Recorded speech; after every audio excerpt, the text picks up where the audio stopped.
Sometime during a neighborhood Christmas party in 1989, 5-year-old Melissa Brannon disappeared. She loved it. She really did. We had a great time, but it's late. We're gonna have to do this. Melissa, will you go get the coats? None of the adults or other children at the party saw where she went or noticed anything unusual. It took science to see what witnesses did not. Tammy Brannon and her 5-year-old daughter Melissa had moved from Texas into this suburban apartment complex in Lorton, Virginia. Tammy was a single mother, recently divorced, working as an accountant and beginning a new phase in her life.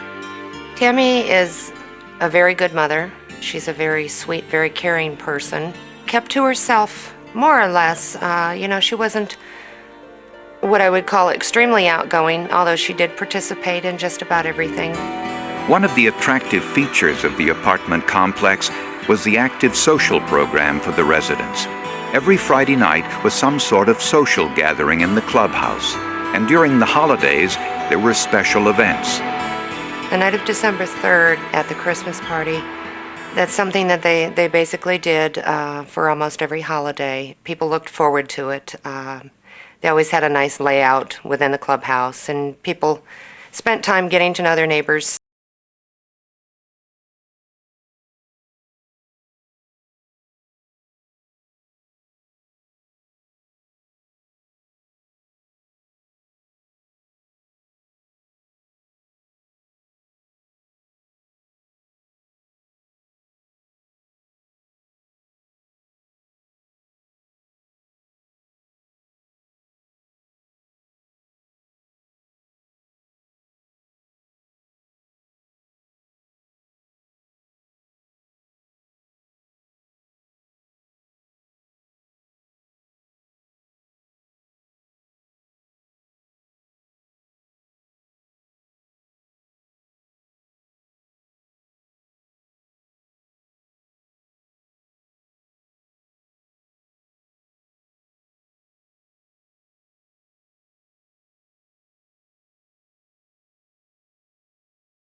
And it's in an area where it's secluded, so the inside partygoers wouldn't have seen anybody exiting to that window also. Fairfax County Police searched the entire area and questioned everyone who attended the party. It was very cold out that night. It was pretty imperative that we try to locate her as quickly as possible. It's hard to imagine a young child with a dress on and a small coat surviving the temperature that night. Although no one at the party noticed anything unusual, police feared that Melissa had been abducted. Tammy Brannon pleaded for her daughter's safe return during a televised news conference. The person who took Melissa, I beg you to please call somebody, anybody, and tell us where she is. No matter what's happened, she's all that I have. Please bring her back to me. Melissa, if you can hear Mommy and get to a telephone, call our number like I taught you to, and call me. We love you and miss you very much. Please come back to us. Mommy's waiting. All the way down to Davisport Road. Police could find no trace of 5-year-old Melissa Brannon, despite the help of hundreds of volunteers. We had hundreds of police officers down there. We had hundreds of people from the military bases. We had people volunteering their airplanes, their helicopters. The search was phenomenal. It just showed how this case touched so many people. Yellow ribbons were placed throughout the neighborhood, a symbol of concern and hope for Melissa's safe return. Police questioned Melissa's father, who was in Texas on the night of Melissa's disappearance. He was immediately ruled out as a suspect. I also ask that if the person who took my daughter can hear me, please let her go. We love her very much. If anyone has any information that may help, please contact someone who will pass the information on to us. Thank you. Police questioned everyone who lived at the apartment complex, as well as all of the employees. Caleb Hughes worked at the apartment as a maintenance man and attended the Christmas party. Police interviewed Hughes at his home a few hours after the party, around 2 a.m. Mr. Hughes? Mr. Caleb Hughes? Yes. I'm Sergeant Garcia from the Fairfax Police Department. I'd like to ask you a couple questions about the party at the apartment complex that you worked at. They asked him where he had been since leaving the apartment complex. What'd you do after you left the party? I drove straight home. I stopped off for a six-pack, and I got home about 12:30, 1:45. He said he stopped just before he got home, near his house. Well, if you got home at 12:30, 1:45, they stopped selling beer in Virginia at 12 o'clock. So he didn't stop for beer. He couldn't.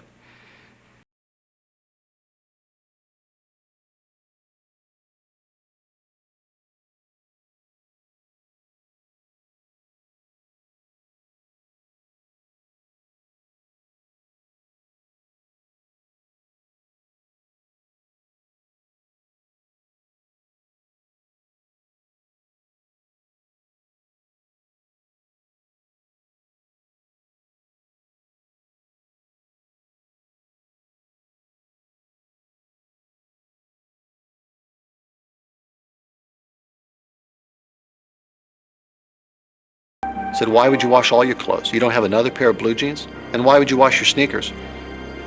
Caleb had no response. The side of Hughes' sneakers had been shaved away.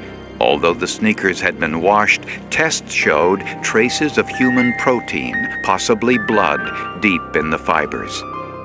Caleb Hughes wasn't cooperating either. Hughes told police he did not speak to Melissa Brannon at the Christmas party, but several witnesses contradicted him. Do you have something to eat? Said, Caleb, I think you know more. I think you took Melissa out of that party. And all Caleb would do is just sit there, and finally Caleb said, prove it. Looked me straight in the face, had no emotion at all. And that's what investigators set out to do. Weeks passed, and still there were no signs of 5-year-old Melissa Brannon. The community of Lorton, Virginia held a candlelight vigil at the Brannons' apartment complex, just a few feet from the clubhouse where Melissa was abducted. Bumper stickers, yellow ribbons, and flyers with Melissa's picture were everywhere. It was all anybody talked about, because this wasn't one girl and one family. This was any child, all of our families. If this could happen to Tammy Brannon's daughter, this could happen to anyone's daughter. And there was a desperate outcry to find who would have taken this child. The remaining suspect was Caleb Hughes. Hughes attended the Christmas party, but he denied having anything to do with Melissa's disappearance. Forensic scientists began their investigation with a look inside Hughes' car. The interior of the car was cluttered with a lot of debris, dirt, bags of books, dog hair. I just looked at it and thought, holy mackerel, how am I going to be able to find any type of evidence that would link Melissa to this car? The car was sprayed with the chemical luminol, which fluoresces when it comes into contact with the hemoglobin component of blood. Luminol revealed blood on the steering wheel, foot pedals, and floor mat. The blood was collected for DNA analysis, but the results were inconclusive. The car was also searched for trace evidence, specifically hair and fibers, and was sent to Special Agent Doug Dietrich of the FBI for analysis. First thing that I do is look at the tapings that came from the front seat of the car. I'm trying to identify what types of materials are there, and if possible, anything that may have come from the victim, if she had been in that car. Dietrich discovered quite a bit of animal hair in the car, most of it dog hair. but 3 of the hairs from Hugh's front seat were different. They were rabbit hairs that had been dyed black. The rabbit hairs were microscopically similar to a German rabbit hair coat Tammy Brannan wore to that Christmas party. When Tammy Brannan was leaving the apartment, she told Melissa to get her fur coat. Melissa got the fur coat, and as a child will do, she draped that coat across her shoulders, and of course, those hairs from that coat, certain of them transfer to her. Dietrich also discovered blue and red fibers on Hugh's front passenger seat. The red fibers were cotton, an extremely common fiber, but the blue fibers were extremely rare. The 50 blue fibers were man-made and acrylic.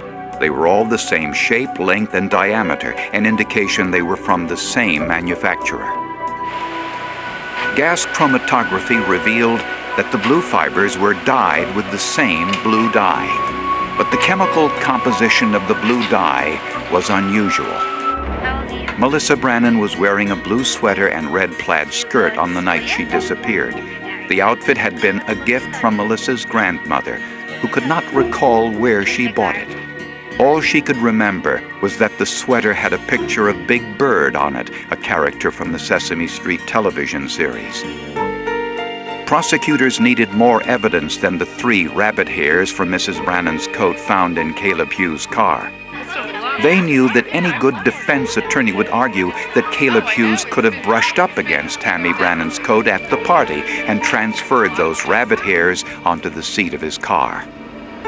Doug Dietrich was convinced that the blue fibers held the key to Melissa Brannan's disappearance, but there was no way to tell if the fibers were from Melissa's clothing.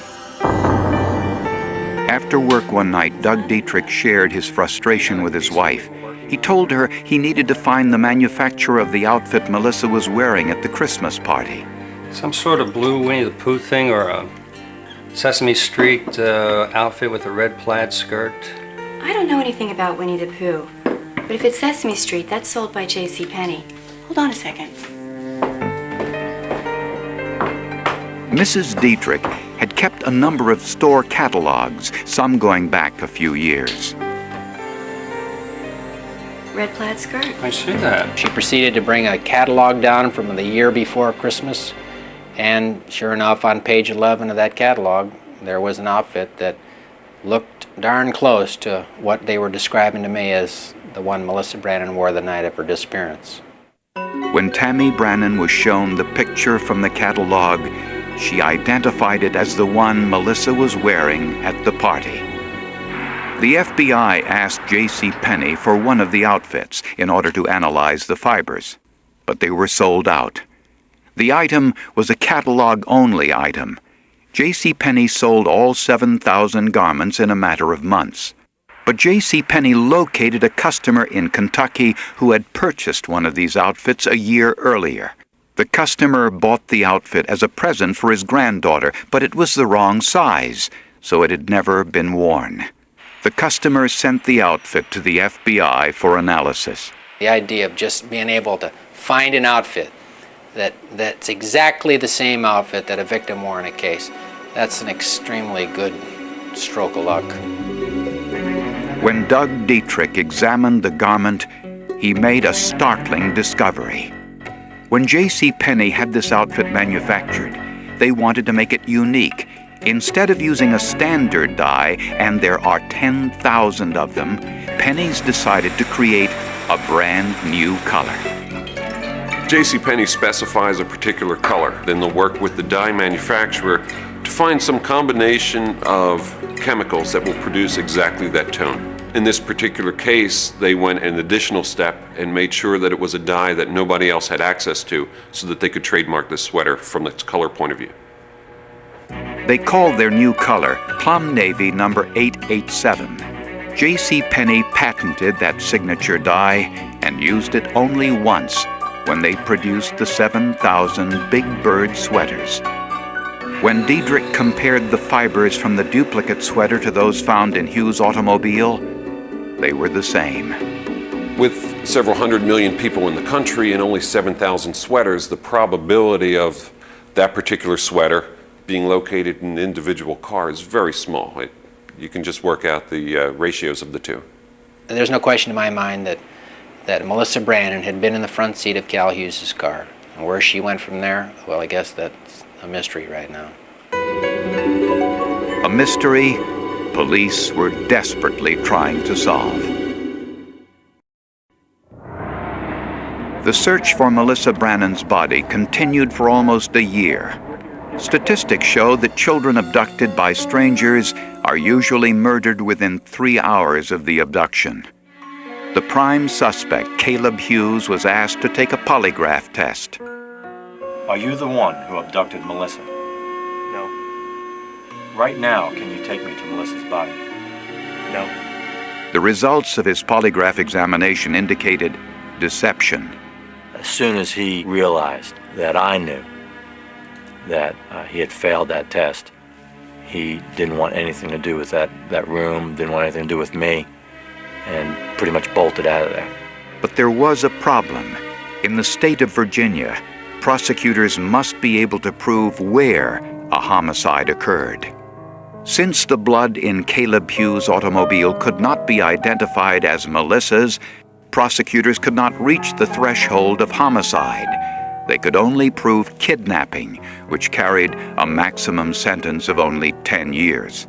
But prosecutors were convinced that the blue and red fibers in Caleb Hughes' car indicated more than kidnapping. The last Tammy Brannon saw her daughter, she was wearing the pink nylon coat, winter coat, over top of this Big Bird outfit. If the child remained in that winter coat in the automobile, you wouldn't have the collection and the population of blue acrylic fibers that are found on the seat, because they'd be inside the nylon coat. They weren't. Prosecutors believe that Hughes removed Melissa's ski jacket in the car, an indication that Hughes committed a sex act. Hughes had the child's coat off in the automobile, and it seems to me the inferences that flow from that are legitimate inferences of an intent to defile. Oh, man. Yeah. While Melissa was waiting for her mother to say her goodbyes at the Christmas party, prosecutors believe that she left for a moment to get a drink from the water fountain in the hallway near the utility room.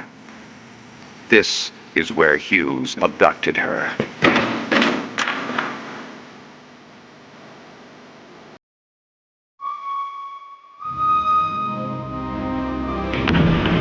Hughes took Melissa through the window in the utility room and fled in his car. Hughes removed Melissa's ski jacket in the car, causing the transfer of the blue and red fibers onto the front seat. Also in the car, there were 3 rabbit hairs from Tammy Brannon's coat, the one Melissa handed her mother seconds before she was abducted. Where Hughes took Melissa Brannon and left her body remains a mystery. Hughes tracked blood onto his foot pedals and floor mat from his sneakers. Luminol revealed blood on the car's steering wheel as well.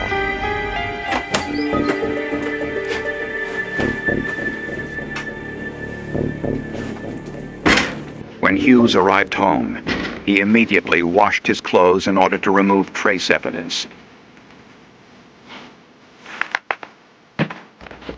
He also scraped away the blood stain from the sides of his sneakers before washing them along with his clothes. But he didn't remove evidence that he couldn't see. The tiny fibers from Melissa's clothing left on the passenger seat of his car. Caleb Hughes was arrested and charged, not with kidnapping, but with the abduction of Melissa Brannon with intent to defile her. He was found guilty and sentenced to 50 years in prison without parole, the maximum sentence. Caleb Hughes has never confessed to the crime, and the search for Melissa's body continues to this day. Each piece of evidence, no matter how small, whether it's a car or whether it's a strand of DNA, all have a story to tell. Where they've been, who they've been with, how long they've been around.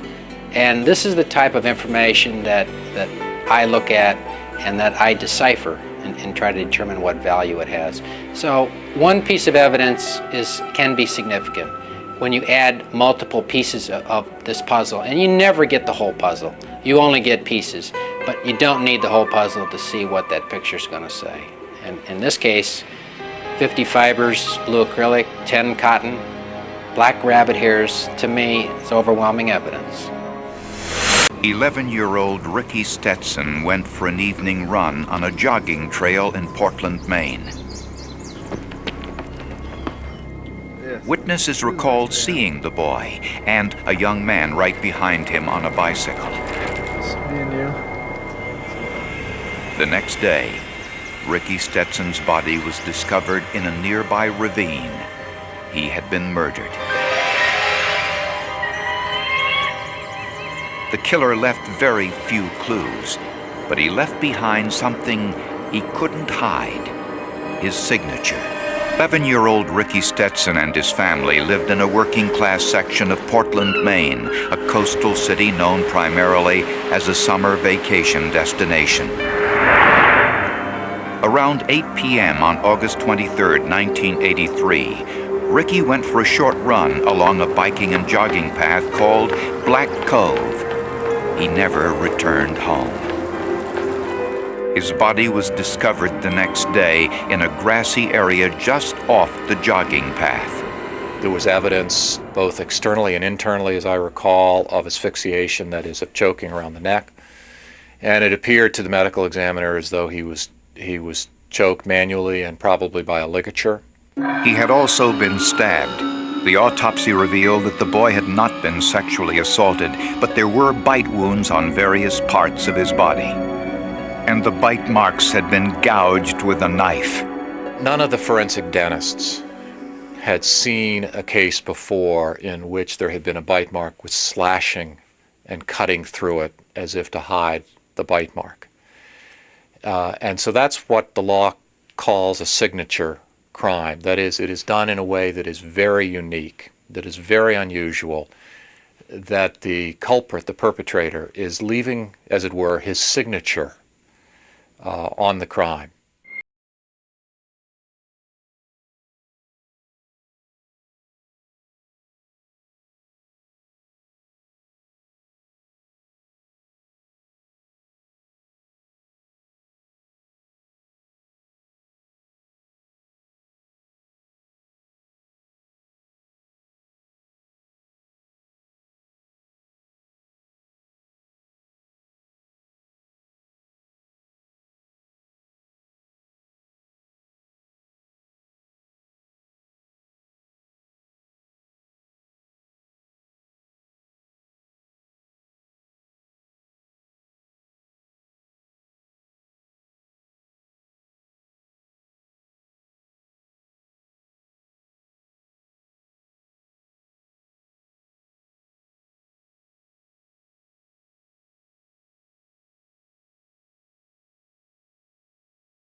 In the fall of 1983, police in Bellevue, Nebraska were searching for a missing 13-year-old boy, Danny Joe Eberly.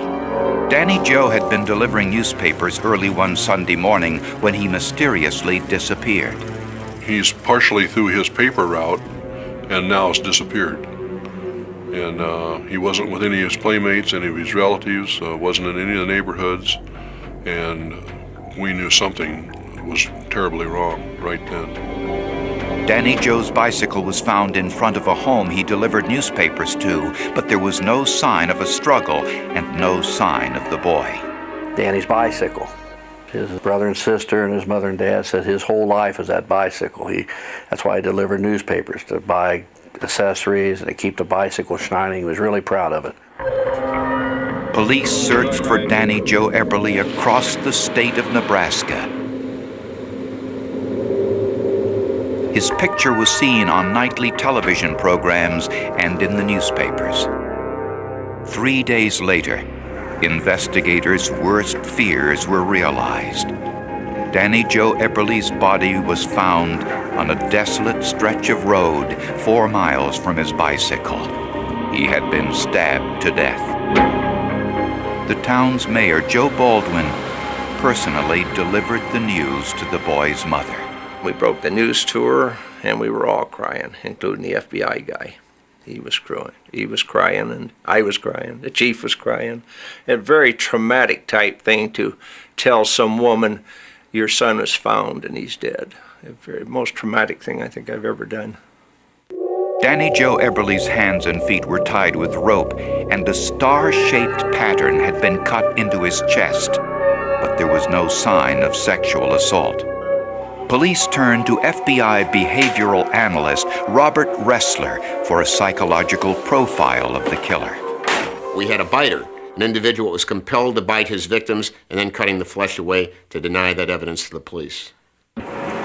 Since the body was found so close to the road, Ressler suspected the killer was slightly built and not strong enough to carry the body very far. The location also told Ressler that the killer was inexperienced. And it was right off the side of the road, really would indicate to me that the killer was in a little state of panic, wanted to get rid of the body, didn't want to be found with the body in the car, but wasn't sophisticated or knowledgeable enough about the area to do it effectively. And it would indicate to me possibly that this may have been the first time that he had killed in this particular area. The rope used to bind Danny Joe Eberly was of particular interest to investigators and was sent to FBI headquarters in Washington, D.C. Special Agent Wayne Oakes conducted the analysis. I had never seen anyone like this. None of the other examiners in the laboratory who deal with ropes on a daily basis over a number of years had ever seen a rope like this. The outside of the rope was common white nylon, but the inner core was extremely unusual. There were 24 different types of fibers and 106 different colored yarns. There were polyesters, nylons, rayons, acrylics, polyethylenes, wools, and cottons, which is what made the rope unique. Oakes took the rope to the National Cordage Institute, a trade association of all rope manufacturers in the United States. Their technical experts had never seen a rope like this either. Back in Bellevue, Nebraska, police were desperate to find the killer of Danny Joe Eberly, and parents were warned to keep a close eye on their children. People are reluctant to let their children out to go sledding or skating or any of the normal activities. Children are watched over at shopping centers. The parents are keeping a very tight rein on their children for their safety. Despite the precautions, the unthinkable happened again. Another young boy, 12-year-old Christopher Walden, was abducted as he walked to school. It was about 8 blocks from his house, again in Bellevue, and he was at a 4-way stop when a young man came up and forced him into the car and drove off with him.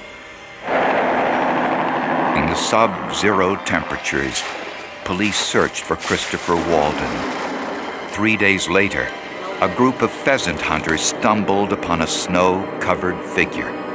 Christopher Walden's frozen body was found in the same area as Danny Joe Eberly's. Like Danny Joe, Walden had been stabbed to death, and he had the same star-shaped pattern etched on his body.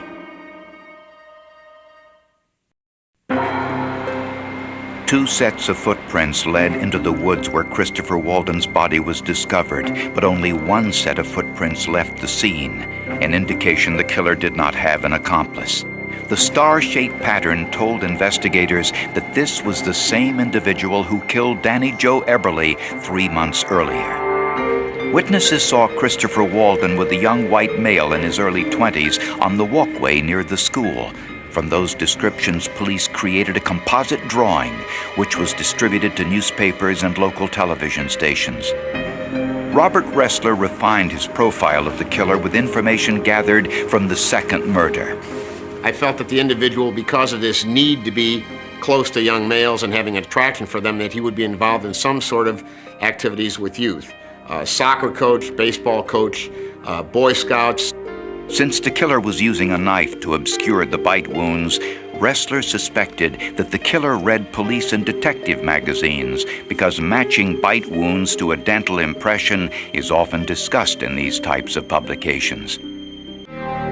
Police talked to a woman who was walking her dog near the intersection at the time Christopher Walden was abducted.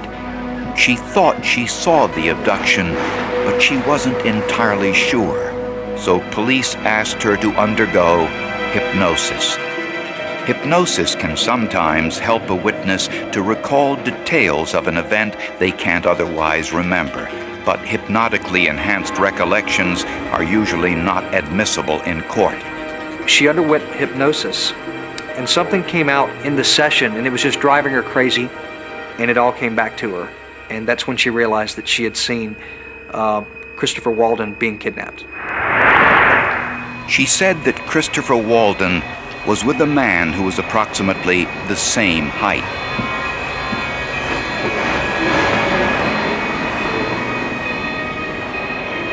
The car leaving the scene was brown.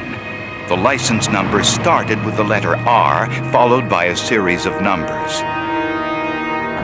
Sheriff Patrick Thomas issued a challenge to the killer during a news conference. And I think that the individual who's responsible for these acts is very sick, spineless, a coward, and I would urge him to call a minister or a priest or me. There was a lot of Monday morning quarterbacking from then on that maybe this shouldn't have been done, or maybe whatever. But I felt that that I would see what he's made of, because I knew that he was watching the press, he was watching TV, he was monitoring us as much as they do. That's part of their profile, that's part of their MO. And I figured that maybe he would make a mistake. And it worked.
But the fact of it is, you got to say, when she saw the car, she said, that looks like the car of this killer.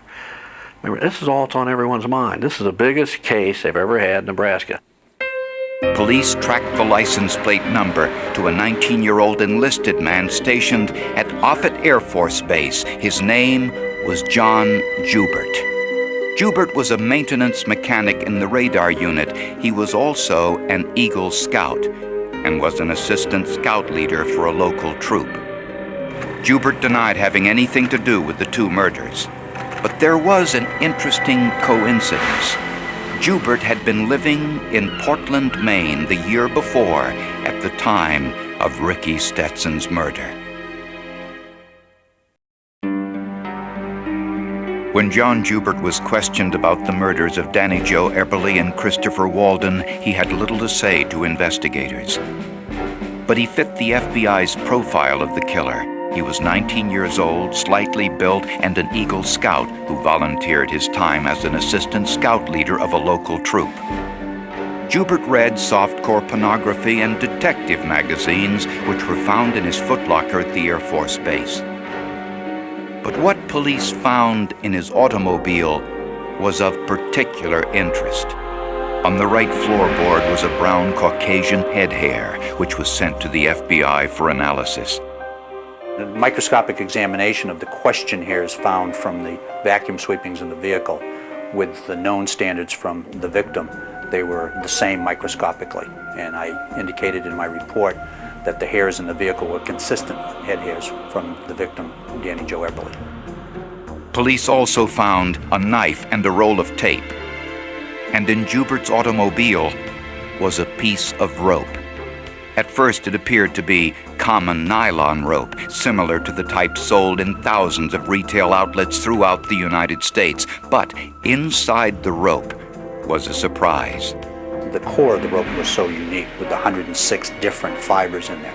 Every single one of those fibers was mounted on a glass microscope, and the generic class of fiber was identified to make sure that they were the same color, composition, diameter, cross-sectional shape, and to make sure that the acetates matched the acetates and the polyethylenes matched the polyethylenes. I found that they were identical in all respects. Microscopically, instrumentally, chemical tests, there were no differences between the two ropes. Joubert had no idea the rope was so rare. He said he had been given the rope years earlier in the Boy Scouts. When confronted with the evidence, Joubert confessed. He said, "Let me tell you about the second boy first, because it's fresher in my mind." And we started questioning him, and he told us and provided us with facts concerning the killings and the abduction of both boys that would only be known to the individual that had committed the crimes. Joubert also admitted that he was the Oakdale slasher, and his attacks on people like Michael Witham were practice for his subsequent killing spree. He also revealed that after killing Danny Joe Eberly, he walked into a McDonald's restaurant, washed the blood from his hands in the men's room, and ordered some breakfast. After the Christopher Walden murder, Joubert said he attended a Boy Scout meeting where he was an assistant troop leader. At that meeting, the troop discussed the abductions. Yeah, well, guys, as long as you look out for each other, you have nothing to worry about. Okay? After 116 days and one of the most intensive manhunts in Nebraska history, police finally had their killer, and Portland, Maine had theirs as well. In Maine, Joubert was sentenced to life in prison for the murder of Ricky Stetson.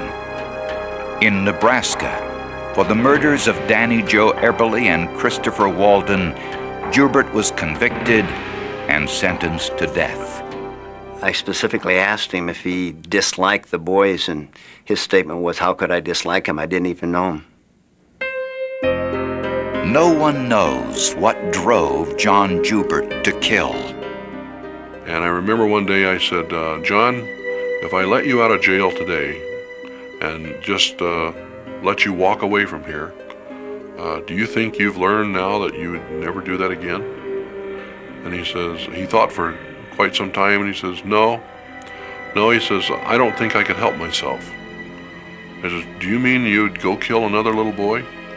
"Yeah, probably," he said. "Yeah, I probably would." On July 17th, 1996, John Joubert was put to death in the electric chair. Jubert's presence is still felt to this day in the small town of Bellevue.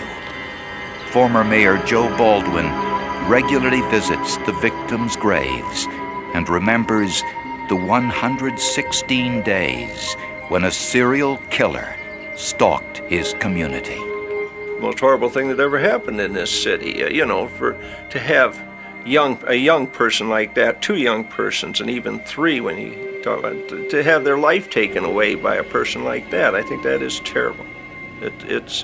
You can't believe how traumatic it is when it happens.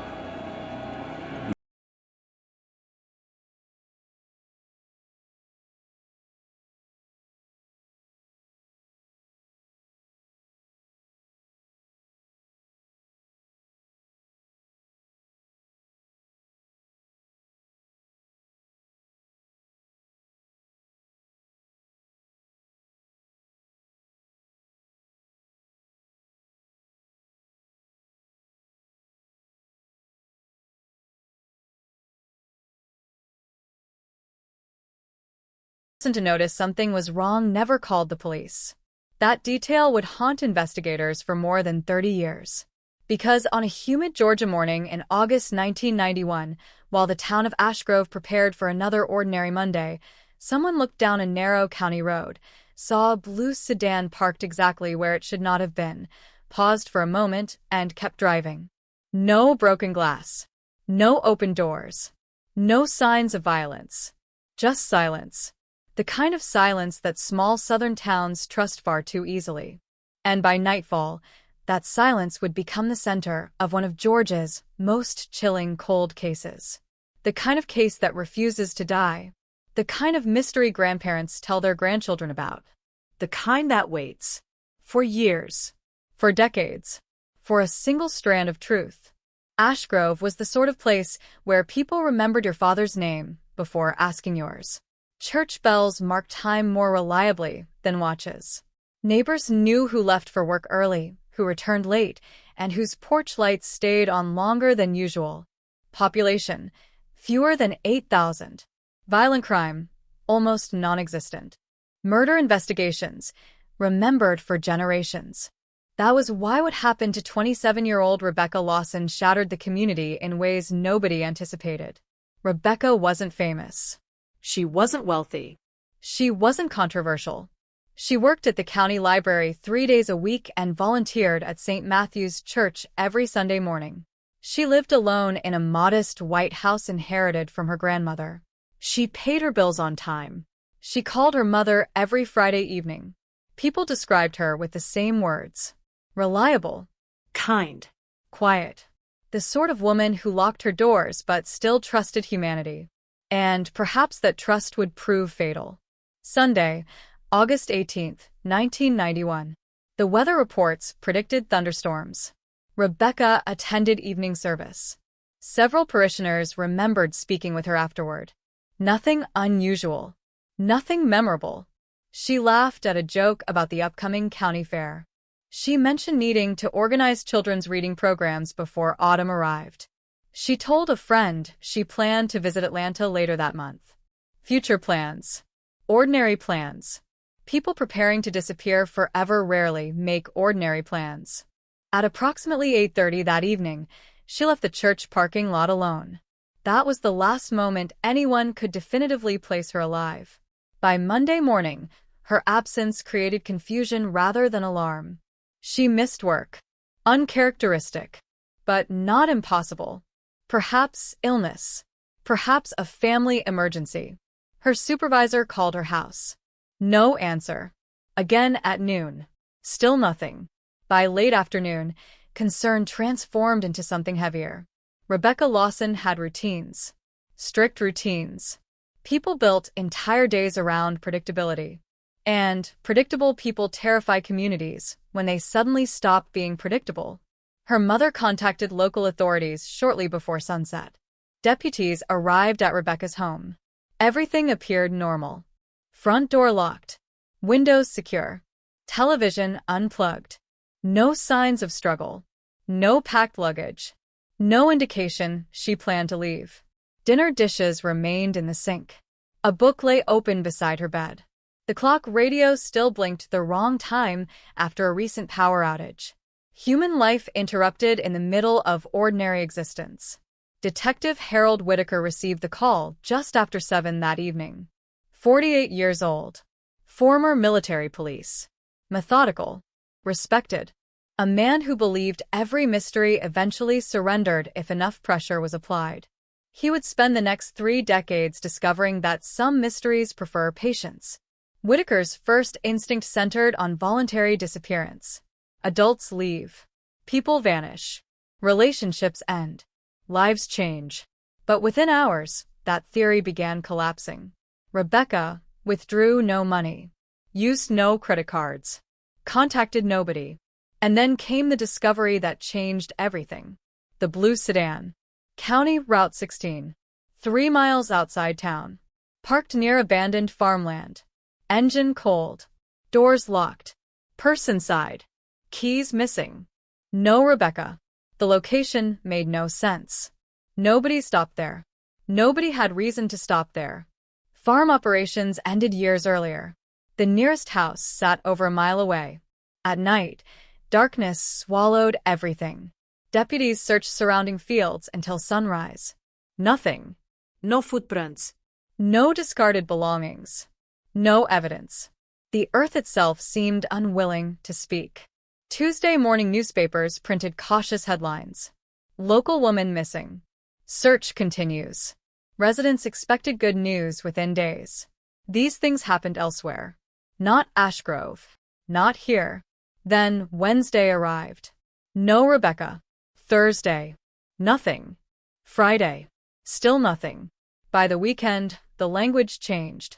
Missing person case baffles Georgia investigators. Community shocked by unexplained disappearance. Fear entered the town quietly. Parents collected children earlier from school activities. Businesses closed before dark. Church attendance increased. People locked doors previously left open. The illusion of safety had cracked. And once cracked, it never fully repaired itself. Detective Whitaker expanded the investigation. Friends. Co-workers. Former relationships. Financial records. Telephone logs. The portrait that emerged only deepened the mystery. Rebecca Lawson possessed remarkably little conflict in her life. No recent arguments. No dangerous acquaintances. No significant debt. No known enemies. One former boyfriend lived 2 counties away and had already remarried. Another moved to Florida years earlier. Every lead dissolved upon contact. Every possibility ended in disappointment. The case produced questions faster than answers. Then came the witness. Or perhaps more accurately, the almost witness. 82-year-old Earl Jenkins lived near Route 16. Insomnia kept him awake most nights. He often sat on his porch watching distant headlights pass through darkness. Around 10 o'clock Sunday evening, he noticed something unusual. 2 vehicles. One belonged to Rebecca's blue sedan. The other, he couldn't describe. Dark-colored. Possibly a truck. Possibly a larger car. The distance proved challenging. Age complicated memory. Yet one detail remained fixed. Both vehicles stopped.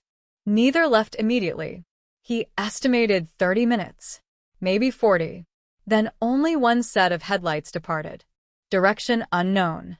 The information electrified investigators. Rebecca was not alone. At least potentially. Someone met her. Someone waited. Someone left.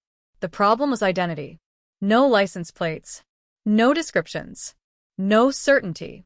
Only another shadow occupying the edges of an already impossible mystery. Search operations intensified. Volunteers combed forests. Helicopters surveyed farmland. Dogs tracked scents that ended abruptly near the road, where Rebecca's car remained abandoned. Abruptly.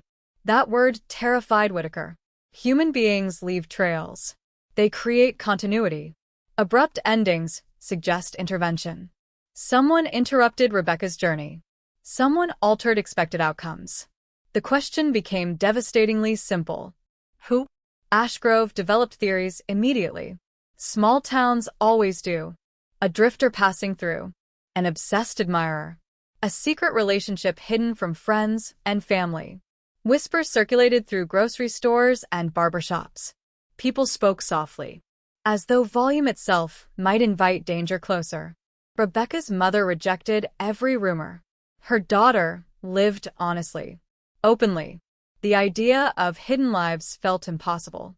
Yet investigators understand a painful truth. Every human being contains rooms nobody else enters. Private memories, private conversations, private histories. Most remain harmless. Some do not. 1 week after the disappearance, volunteers discovered something extraordinary, or so they believed: a silver necklace, half buried near dense woodland approximately 2 miles from Route 16. The pendant contained a small blue stone. Rebecca's mother identified it immediately. Birthday gift. Age 16. Rebecca wore it constantly. The discovery transformed concern into certainty. A crime occurred. Somewhere. Somehow. The woods became a crime scene overnight. State investigators arrived.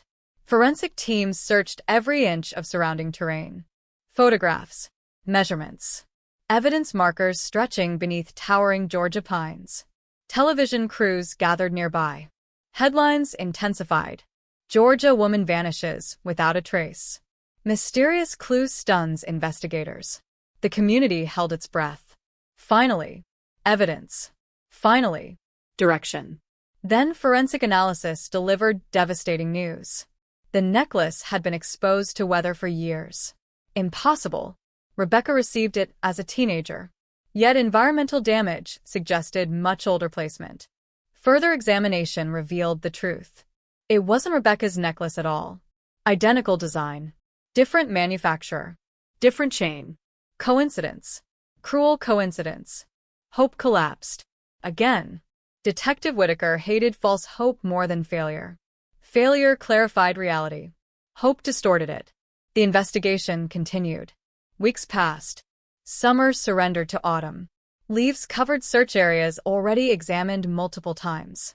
Nature began reclaiming evidence before anyone understood what evidence existed. Rebecca Lawson remained missing. No body. No suspects. No arrests. Nothing. Except questions. Always questions. Then, in October, a development emerged that would remain buried inside evidence files for decades. A waitress at the Magnolia Diner contacted authorities. She hesitated initially, assumed her memory lacked importance. Now she wasn't so sure. Sunday night, August 18th, approximately 9:15. Rebecca entered the diner. Not alone. A man accompanied her. Middle-aged. White. Dark jacket despite summer heat. They occupied a corner booth. Spoke quietly. Serious conversation.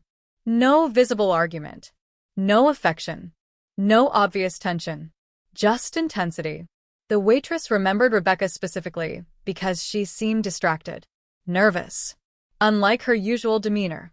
The man paid cash. Left no receipt trail. And perhaps most frustrating of all, nobody else remembered him. Not the cook. Not other customers.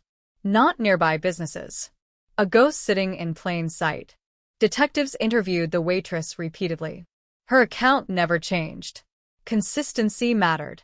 Real memories often remain incomplete, but stable. False ones grow elaborate. She never invented details. Never produced convenient revelations. She simply insisted upon one terrifying possibility. Rebecca Lawson willingly met someone on the final night of her known life. Someone she trusted enough to share coffee. Someone she followed afterward. Someone who vanished as completely as she did. The composite sketch appeared in newspapers across Georgia. No identification followed. Months became years. Years became decades. The image remained.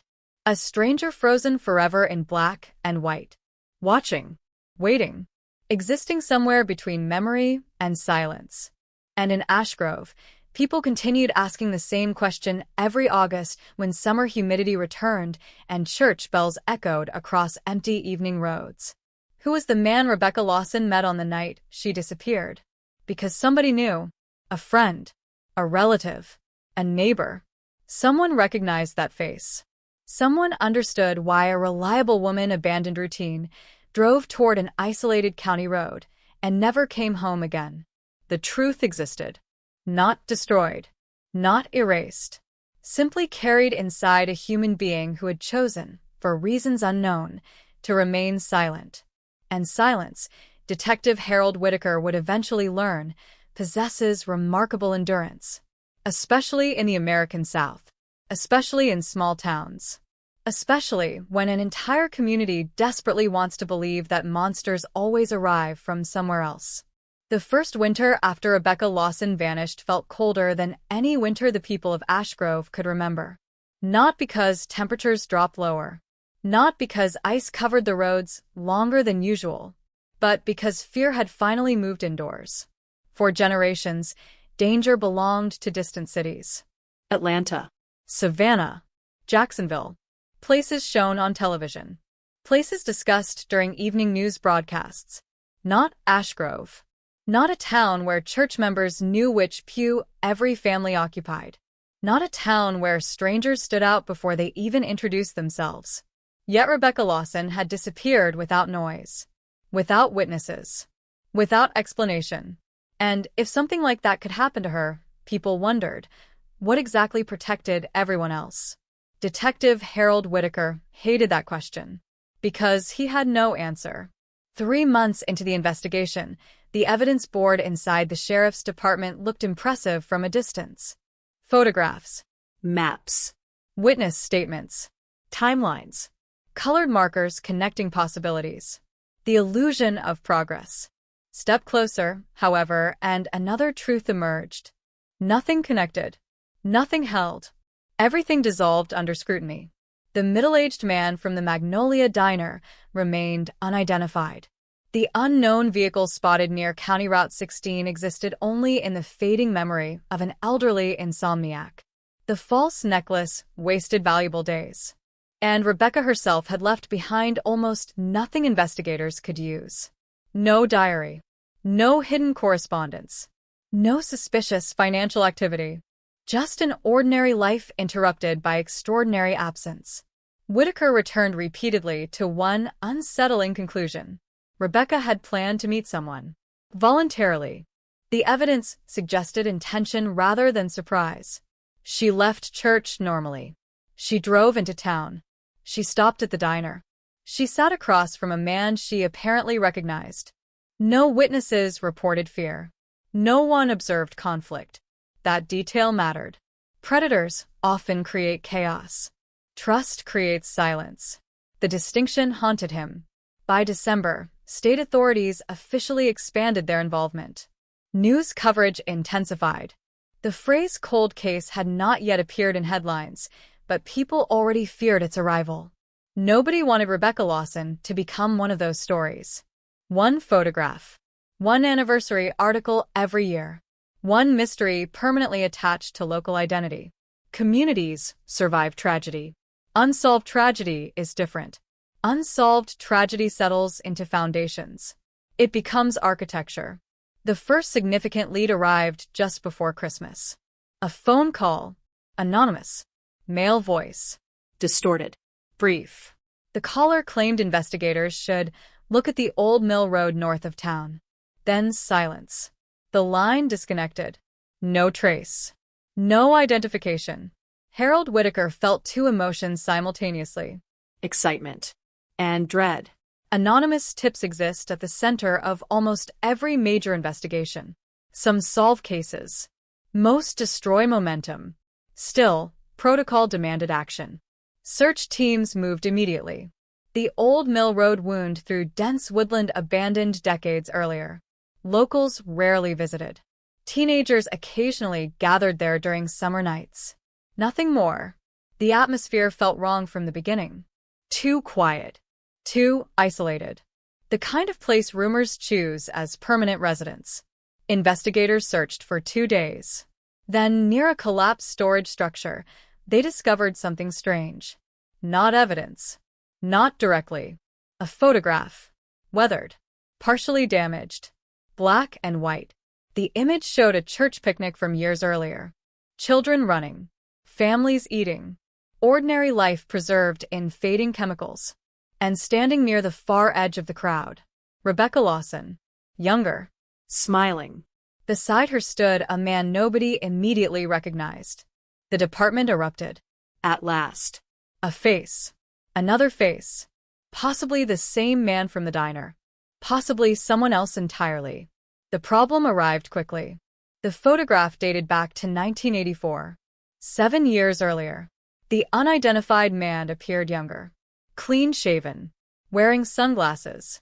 Facial comparison proved nearly impossible. Still, investigators circulated copies. Nothing.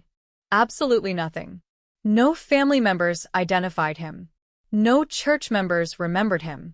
Nobody claimed certainty. The man existed inside collective memory without belonging to it. A human ghost captured accidentally on film. Whitaker pinned the photograph beside the diner composite sketch. 2 faces. Maybe one person. Maybe not. The uncertainty exhausted everyone. January 1992 arrived. Rebecca Lawson had been missing for nearly 5 months. The official investigation transformed. Search operations slowed. Interviews became more targeted. Hope adjusted itself into endurance. Ashgrove learned to live beside absence. People returned to routines. Businesses reopened during evening hours. Children played outside again. But normality felt artificial. Forced. Every unlocked door represented deliberate courage. Every woman walking alone after sunset carried invisible calculations. Trust no longer came automatically. Rebecca's mother, Helen Lawson, refused acceptance. Every morning began with the same ritual. Coffee. Newspapers. Telephone nearby. Hope intact. She preserved Rebecca's room exactly as it had been. Nothing moved. Nothing changed. The human heart performs extraordinary acts when confronting uncertainty. Finality hurts. Possibility sustains. Detective Whitaker visited frequently. Not as an investigator. As a witness. He understood something crucial. Families need someone who remembers with them. Someone refusing to allow silence complete victory. One evening, Helen mentioned something previously considered insignificant. Rebecca received flowers several weeks before disappearing. No card. No signature. White lilies. Her favorite. At the time, nobody found it unusual. Now, everything felt unusual. Investigators reopened the detail immediately. Florists throughout neighboring counties were contacted. Receipts examined. Orders reviewed. Nothing. Cash purchases. Anonymous customers. Dead ends. Always dead ends. Still, the flowers introduced another possibility. Someone maintained contact with Rebecca. Quietly. Privately.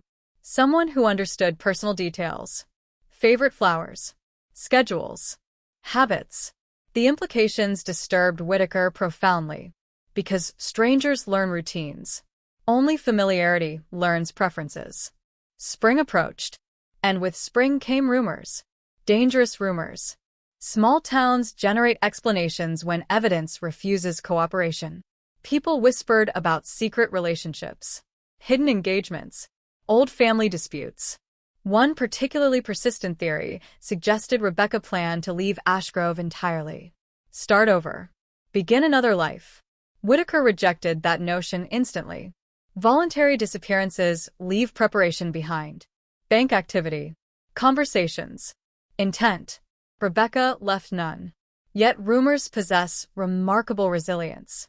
Facts require evidence. Stories require only repetition. The investigations suffered accordingly. Witnesses altered memories. People remembered conversations that never happened. Imagined details emerged. Truth became crowded. Then came March 20th. A breakthrough. Or what appeared to be one. Forensic technicians revisiting evidence from Rebecca's abandoned vehicle discovered a partial fingerprint previously overlooked. Smudged. Incomplete. But unquestionably belonging to someone other than Rebecca. Excitement surged through the department. At last. Physical evidence. Objective truth. The print entered state databases. Investigators waited. Nothing. No match. No criminal history. No identity. The unknown person remained unknown. Still, the fingerprint changed the case fundamentally. Someone else occupied that car. Someone touched the passenger side door shortly before Rebecca vanished. Science confirmed what instinct already suggested. She was not alone. Harold Whitaker studied the print for hours. Tiny ridges. Tiny patterns. A human signature without a name. Somewhere in Georgia, perhaps somewhere far beyond Georgia, a living person carried the matching hand. The thought fascinated him and terrified him. Summer returned. The first anniversary approached. Newspapers prepared retrospective stories. Television stations requested interviews. The language evolved. Missing woman case remains unsolved. Families still seeks answers. Community refuses to forget. People gathered at St. Matthew's Church. Candles illuminated evening darkness. Prayers filled spaces where certainty once lived. Helen Lawson addressed neighbors with remarkable composure. My daughter is somewhere in God's memory, even if she is not in ours tonight. The sentence appeared in newspapers statewide. Many remembered it for decades. Meanwhile, Detective Whitaker carried a private burden. He had begun dreaming about roads. Long roads. Empty roads. Always at night. Always searching for someone just beyond visibility. The case entered his subconscious. Cold investigations do that. They occupy territory logic cannot reach. One humid July evening, he drove alone to County Route 16. The location remained unchanged. Grass taller now. Fields quieter. The world continuing without permission. He stood beside the place where Rebecca's blue sedan had been discovered. Listened. Nothing. No answers. Only insects. Wind. Distance. And then he noticed something he had never properly considered. Visibility. From certain angles, approaching vehicles remained hidden until the final moment.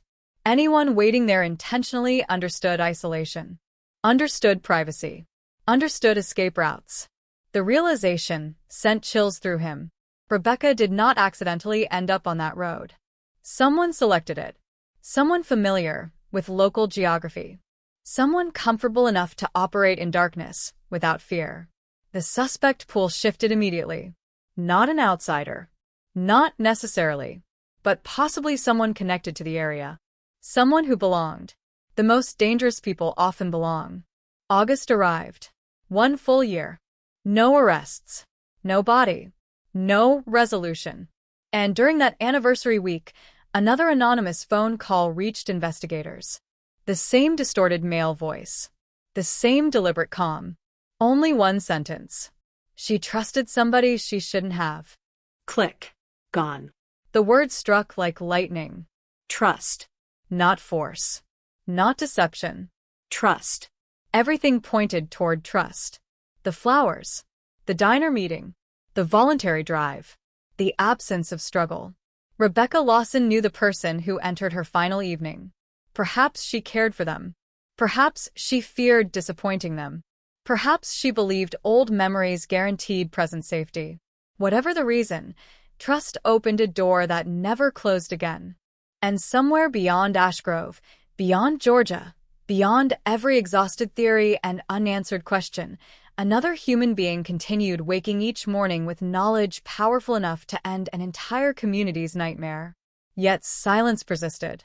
Because silence, once protected long enough, begins to resemble survival itself. The second year began with a sentence nobody in Ash Grove wanted to hear. The investigation into the disappearance of Rebecca Lawson was officially being reassigned to long-term status. Not closed. Not abandoned. Not forgotten. But changed. The distinction mattered to detectives. It meant resources shifted. Priorities evolved. New crimes demanded attention. Yet to families, communities, and grieving mothers, every bureaucratic phrase translated into the same unbearable fear. The world was moving on. Rebecca was not. Detective Harold Whitaker refused to let the case become a collection of dusty folders. He kept her photograph on his desk. He memorized witness statements. He drove County Route 16 more often than necessary. The mystery had stopped being professional. It had become personal, not because he knew Rebecca well, because he knew what unresolved violence does to ordinary places. It lingers. It infects memory. It changes how children understand safety. The people of Ashgrove no longer describe time as before Christmas or after harvest. They spoke differently now. Before Rebecca disappeared. After Rebecca disappeared. One event. One missing woman. An entire community divided into two histories. Autumn of 1992 brought another development. Quiet. Almost insignificant. The kind investigators nearly overlook.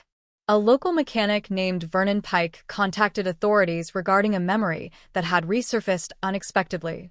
For more than a year, he assumed it meant nothing. Now he wasn't certain. Several weeks before Rebecca vanished, a man visited his garage. Middle-aged. Polite. Out-of-town accent. Driving a dark Ford pickup. The same type Earl Jenkins vaguely described near County Route 16.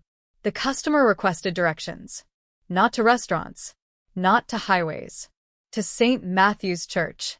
To Rebecca Lawson's neighborhood. And, most specifically, to the abandoned farmland near Route 16. At the time, Vernon found the question strange. Tourists didn't ask about abandoned roads. Travelers didn't care about isolated fields. Still, he answered politely. Small towns encourage politeness. Now, sitting beneath fluorescent lights inside the sheriff's office, Vernon repeated the memory with growing unease. The man had blue eyes, calloused hands, wedding ring, nothing more, nothing enough. Harold Whitaker felt frustration tightening inside his chest. The investigation possessed fragments. Always fragments. A diner meeting. An unknown vehicle. Anonymous calls. Flowers without signatures. And now a stranger asking detailed questions about locations connected directly to Rebecca. Every piece mattered. None completed the picture. Investigators produced another sketch. Another face. Another ghost. Newspapers published it. Tips flooded in. Most proved worthless. Human memory bends toward mystery. People want participation. They convince themselves they recognize strangers. Nothing survived verification. Winter arrived. Helen Lawson continued her rituals. Friday evenings remained sacred. She still prepared 2 cups of coffee. Still kept the phone nearby. Still believed impossible things. Neighbors worried. Priests offered comfort. Psychologists spoke gently about acceptance. Helen rejected every suggestion. Acceptance required certainty. She possessed none. One December morning, she discovered something unexpected while sorting Rebecca's belongings. An old address book. Nothing extraordinary. Names. Phone numbers. Birthday reminders. Ordinary traces of ordinary life. Then one entry caught her attention. No full name. Only initials. JC. Beside the initials, Rebecca had written 3 words. Knows about Atlanta. That was all. No explanation. No surname. No context. Investigators immediately seized upon it. Atlanta. Rebecca mentioned plans to visit the city shortly before disappearing. Had she intended to meet someone there? Did JC connect to those plans? The possibilities multiplied instantly. Harold Whitaker assigned deputies to examine everyone Rebecca knew whose initials matched.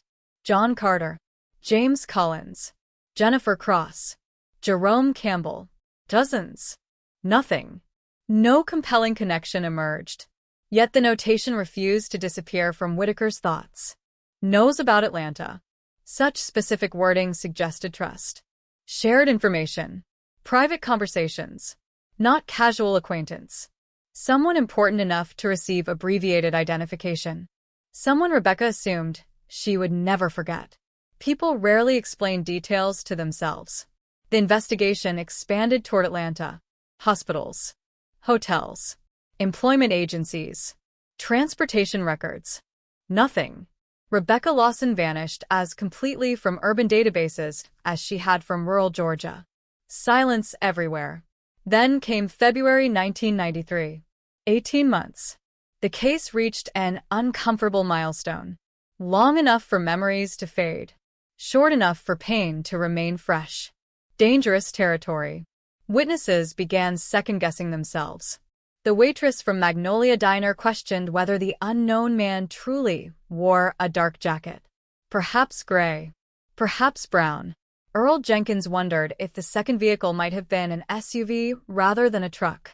Memory transforms over time. Not maliciously. Naturally. Human beings remember meanings better than details.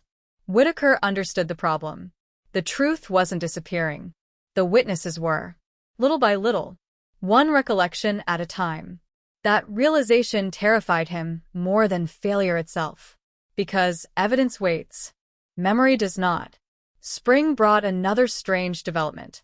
A package arrived anonymously at the sheriff's department. No return address. No fingerprints. Inside sat a single photograph. Rebecca Lawson. Taken candidly. Not from church events. Not family gatherings. She stood outside the county library, laughing at something beyond the frame. The image quality suggested professional equipment. The date stamp read April 1991. 4 months before her disappearance. Written on the back. Some people never leave the places they love. Nothing else. The building fell silent. Who took the photograph? Why keep it hidden? Why send it now? And, most importantly, who watched Rebecca closely enough to capture ordinary moments without her knowledge? The FBI examined the package. No usable evidence. Standard film stock. Common paper. Ordinary ink. Another message from nowhere. Another voice refusing identification. Yet the language disturbed Whitaker profoundly. Some people never leave the places they love. The sentence sounded reflective. Melancholic. Not threatening. As though whoever wrote it understood Rebecca intimately. As though disappearance represented tragedy rather than conquest. The distinction mattered. Monsters celebrate destruction. Guilty people mourn it. Summer approached. The second anniversary loomed. Television crews returned. Documentaries emerged. The phrase Georgia cold case appeared publicly for the first time. Residents hated hearing it. Cold case. 2 words capable of freezing hope. Yet reality cared little for preference. No arrests. No suspects. No body. The investigation had entered history. One evening, Harold Whitaker visited Magnolia Diner after closing hours. The same booth remained. Corner position. Limited visibility. Private. He sat exactly where Rebecca had sat. Studied entrances. Windows. Parking areas. The unknown man chose that location intentionally.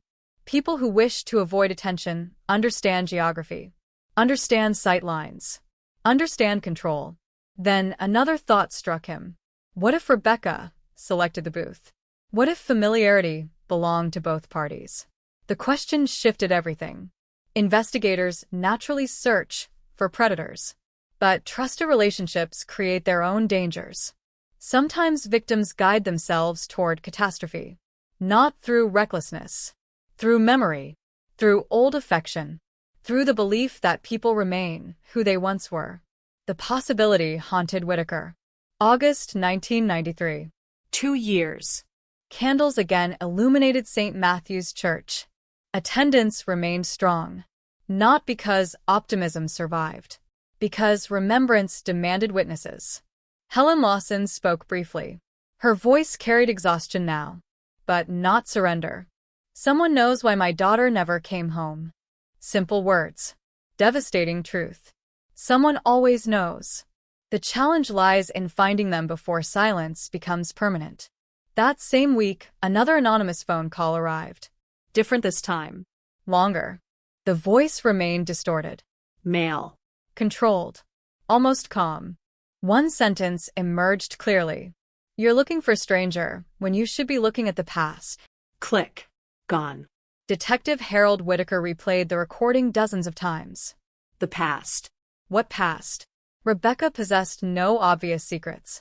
No dramatic history. No unresolved scandals. Yet anonymous voices rarely waste words. The message suggested familiarity. History. Memory. Connections extending beyond immediate circumstances. For the first time since the investigation began, Whitaker considered a deeply unsettling possibility. Perhaps the answer did not exist in 1991. Perhaps it existed years earlier. Waiting. Dormant. Patient. The people we fear most are rarely those who suddenly enter our lives. Sometimes they are the people who already know where everything important is buried. And somewhere in Georgia, under the same humid skies that covered Ash Grove every summer, someone carried memories powerful enough to destroy a woman, and disciplined enough to remain silent while an entire town learned how to live beside a wound that never truly closed. The third anniversary arrived before anyone in Ash Grove was emotionally prepared for it. Time moved with cruel efficiency. Children grew taller. Businesses changed ownership. Roads were repaved. The world insisted on continuing. But Rebecca Lawson remained 27 years old, forever walking out of St. Matthew's Church on a humid August evening, forever driving toward a meeting nobody could explain, forever disappearing into a silence that had now lasted 3 years. Detective Harold Whitaker hated anniversaries. Newspapers returned. Television cameras returned. Experts returned. Everyone asked the same questions. Everyone expected new answers. There were none. Only older mysteries. And older grief. The anonymous caller's final statement echoed continuously inside his mind. You're looking for a stranger when you should be looking at the past. The past. Not a drifter. Not a random predator. The past. The implication transformed everything. Investigators reopened Rebecca's life from the beginning. Childhood friends. High school classmates. Former teachers. People she had not spoken to in years. Forgotten names resurfaced. Old photographs emerged from attics. Memories long buried returned to daylight. The process resembled archaeology more than criminal investigation. Every human life leaves layers. Most remain undisturbed. Rebecca's layers suddenly mattered. One name appeared repeatedly. Jacob Carter. JC. The initials from the address book. At last. A real person. A complete identity. 32 years old. Former resident of Ash Grove. Moved to Atlanta in the late 80s. Worked in commercial construction. No criminal history. No obvious connection to violence. Yet everyone remembered him. Because everyone remembered Rebecca and Jacob together. Not romantically. Not exactly. Something more complicated. They grew up attending the same church. Shared the same social circles. Volunteered at community events. Spent countless summers with mutual friends. Then, sometime around 1986, contact diminished. No arguments. No dramatic separation. Life simply moved in different directions. Or so people believed. Harold Whitaker drove to Atlanta personally. The interview lasted 4 hours. Jacob Carter cooperated completely. Calm. Respectful. Almost painfully ordinary. He admitted remaining in occasional contact with Rebecca. Birthday cards. Christmas phone calls. Nothing unusual. Nothing secretive.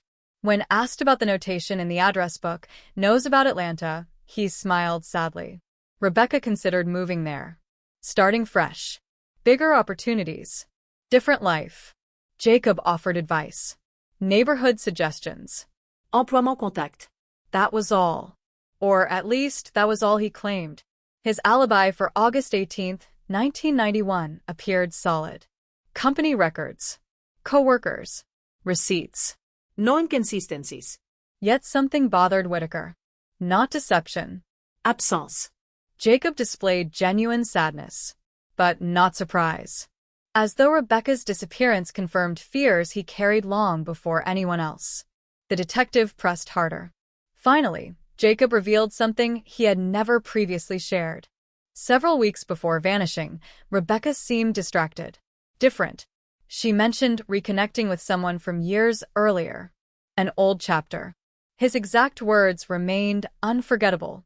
She said some memories don't stay buried just because we want them to. The room became silent. Old chapters. Old memories. The anonymous caller. The past. Every road led backward. Jacob never learned the person's identity.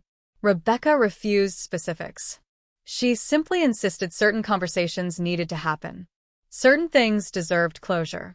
Closure. One of the most dangerous words in human language. People seek closure believing it ends pain. Sometimes it reopens wounds nobody survived the first time. Whitaker returned to Ashgrove with more questions than answers. Yet the investigation had changed fundamentally.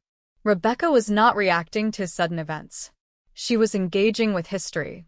Intentionally. Willingly. Someone from her past had re-entered her life.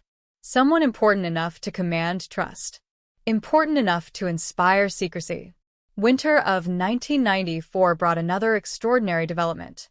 A retired school teacher named Eleanor Price discovered an old photograph while organizing belongings. Senior picnic. Spring, 1982. Dozens of young adults gathered near Lake Franklin. Rebecca stood near the center, laughing, holding a paper cup. Beside her stood Jacob Carter. And behind them, another figure, partially obscured. Tall. Dark hair. Watching the camera rather than smiling. Eleanor remembered the young man immediately. Daniel Reed. Not local. Moved into Ashgrove during high school. Quiet. Intelligent. Reserved. The kind of person people liked without truly knowing. He left town after graduation. Nobody talked about him afterward. The photograph electrified investigators. 3 people. Rebecca. Jacob. Daniel. Could Daniel be the missing connection? The stranger hidden inside Rebecca's past? Records proved frustrating. Daniel Reed attended school in Ashgrove for only 2 years. Family relocated frequently. Addresses changed. Employment history scattered across multiple states. Tracking him became a nightmare. Yet one fact emerged. In 1991, Daniel Reed lived in northern Georgia, less than 2 hours from Ashgrove. Close enough. Far too close. Detective Whitaker pursued the lead aggressively. By spring, investigators located him. Married. 2 children. Working as an electrical engineer. Respectable life. No criminal background. The interview produced immediate tension. Not hostility. Recognition. The moment Rebecca's photograph appeared, Daniel's expression changed. Subtle. Brief. But undeniable. He knew her. Deeply. He admitted as much. Old friends. Nothing more. At least officially. They exchanged letters years earlier. Lost touch. Reconnected briefly in 1990. Again, the same pattern. The past returning. Whitaker asked whether they met in person. Daniel hesitated. Only for a moment. Then answered. Yes. Once. Coffee in Atlanta. Spring of 1991.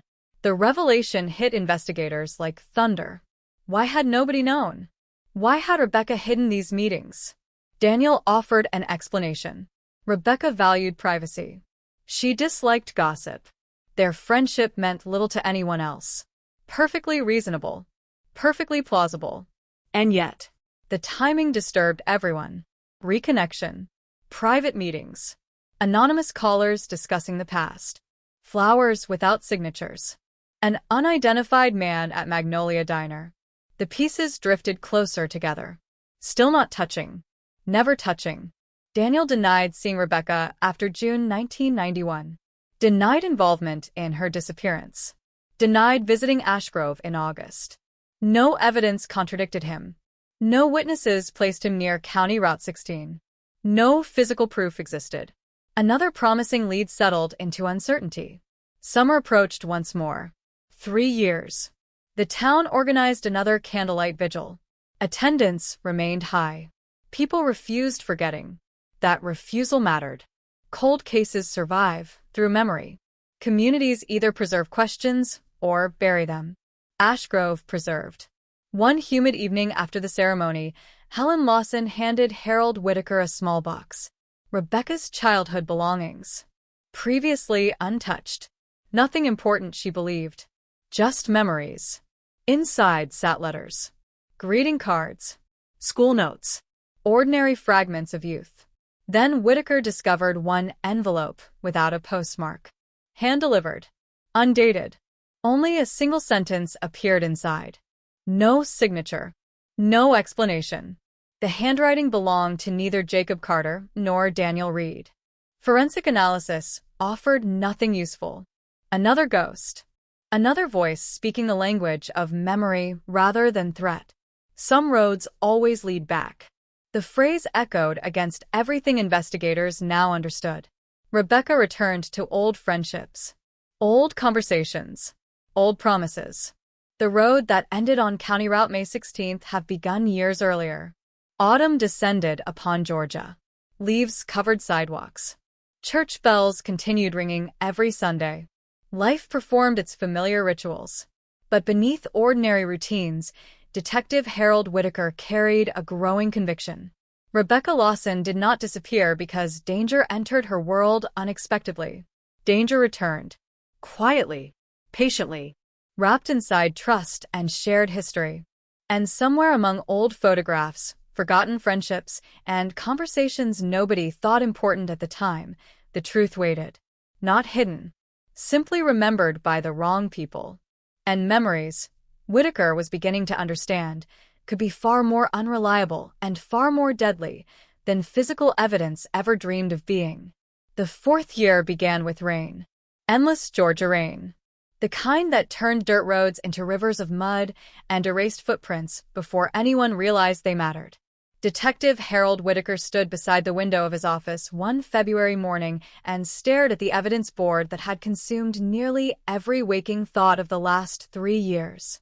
Rebecca Lawson, 27, missing. August 18, 1991.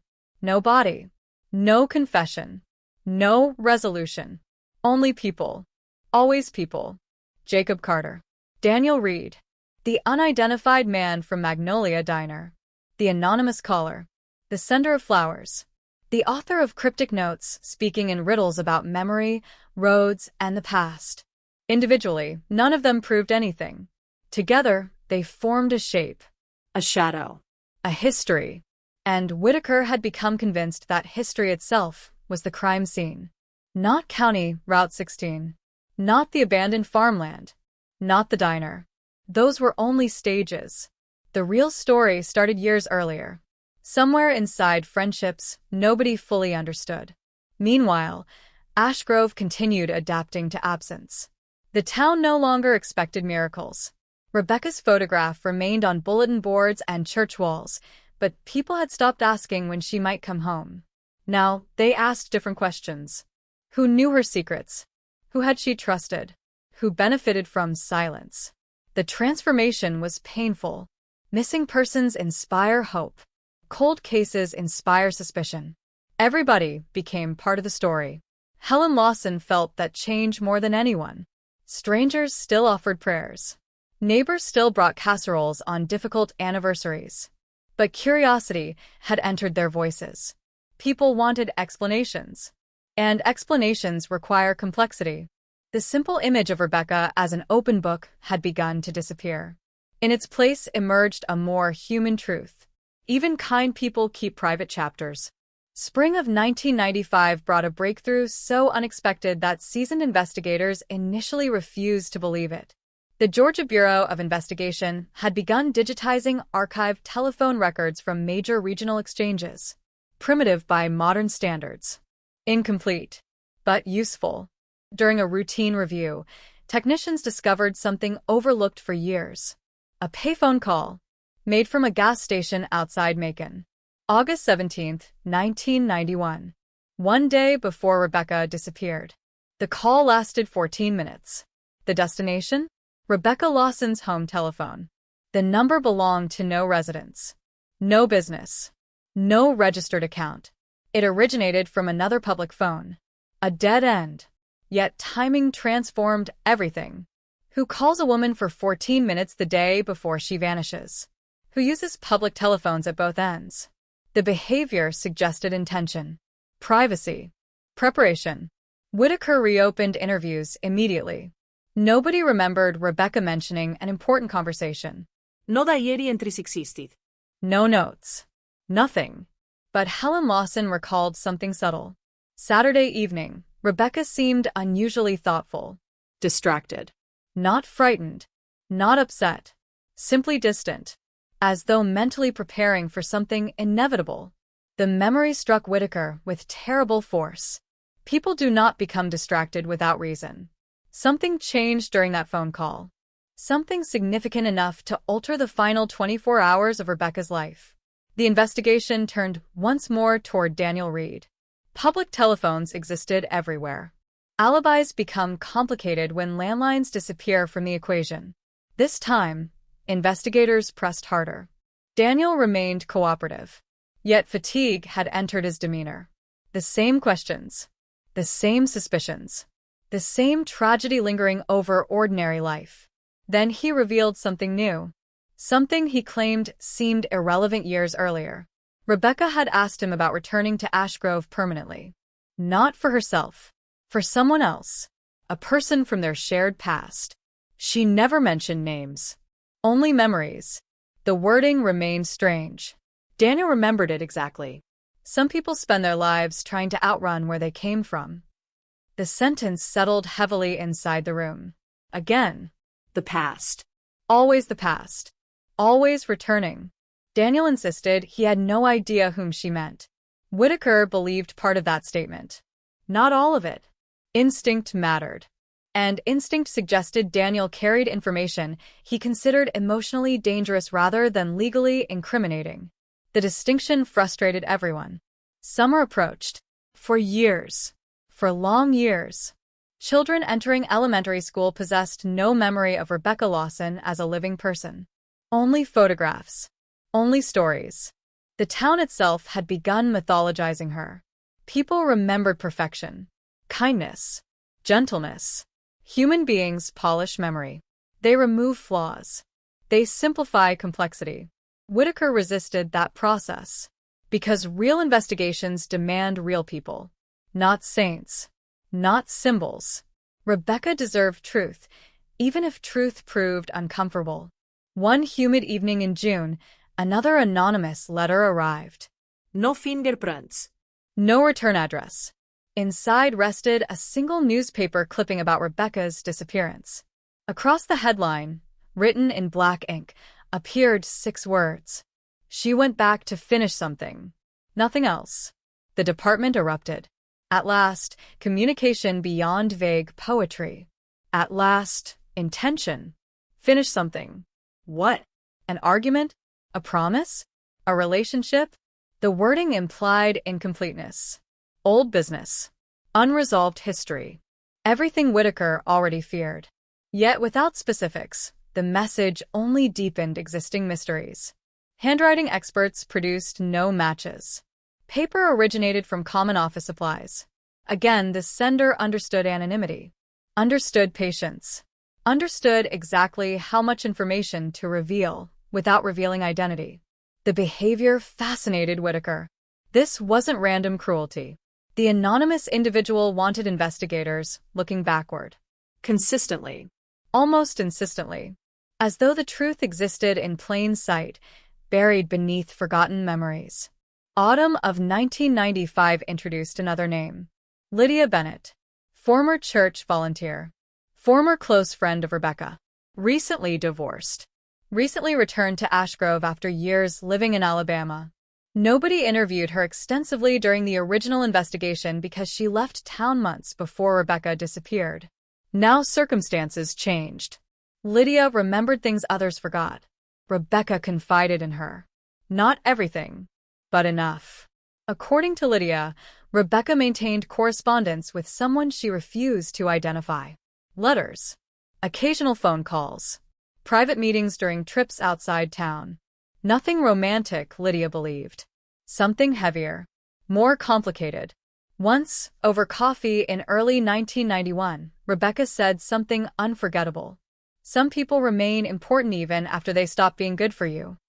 Whitaker wrote the sentence immediately. Important. Not good. The language suggested history. Affection damaged by time. The kind of relationship people revisit despite knowing better. Lydia pressed for details. Rebecca changed the subject. Always. That pattern repeated. Privacy. Protection. Silence. The people closest to Rebecca knew pieces. Nobody knew the whole.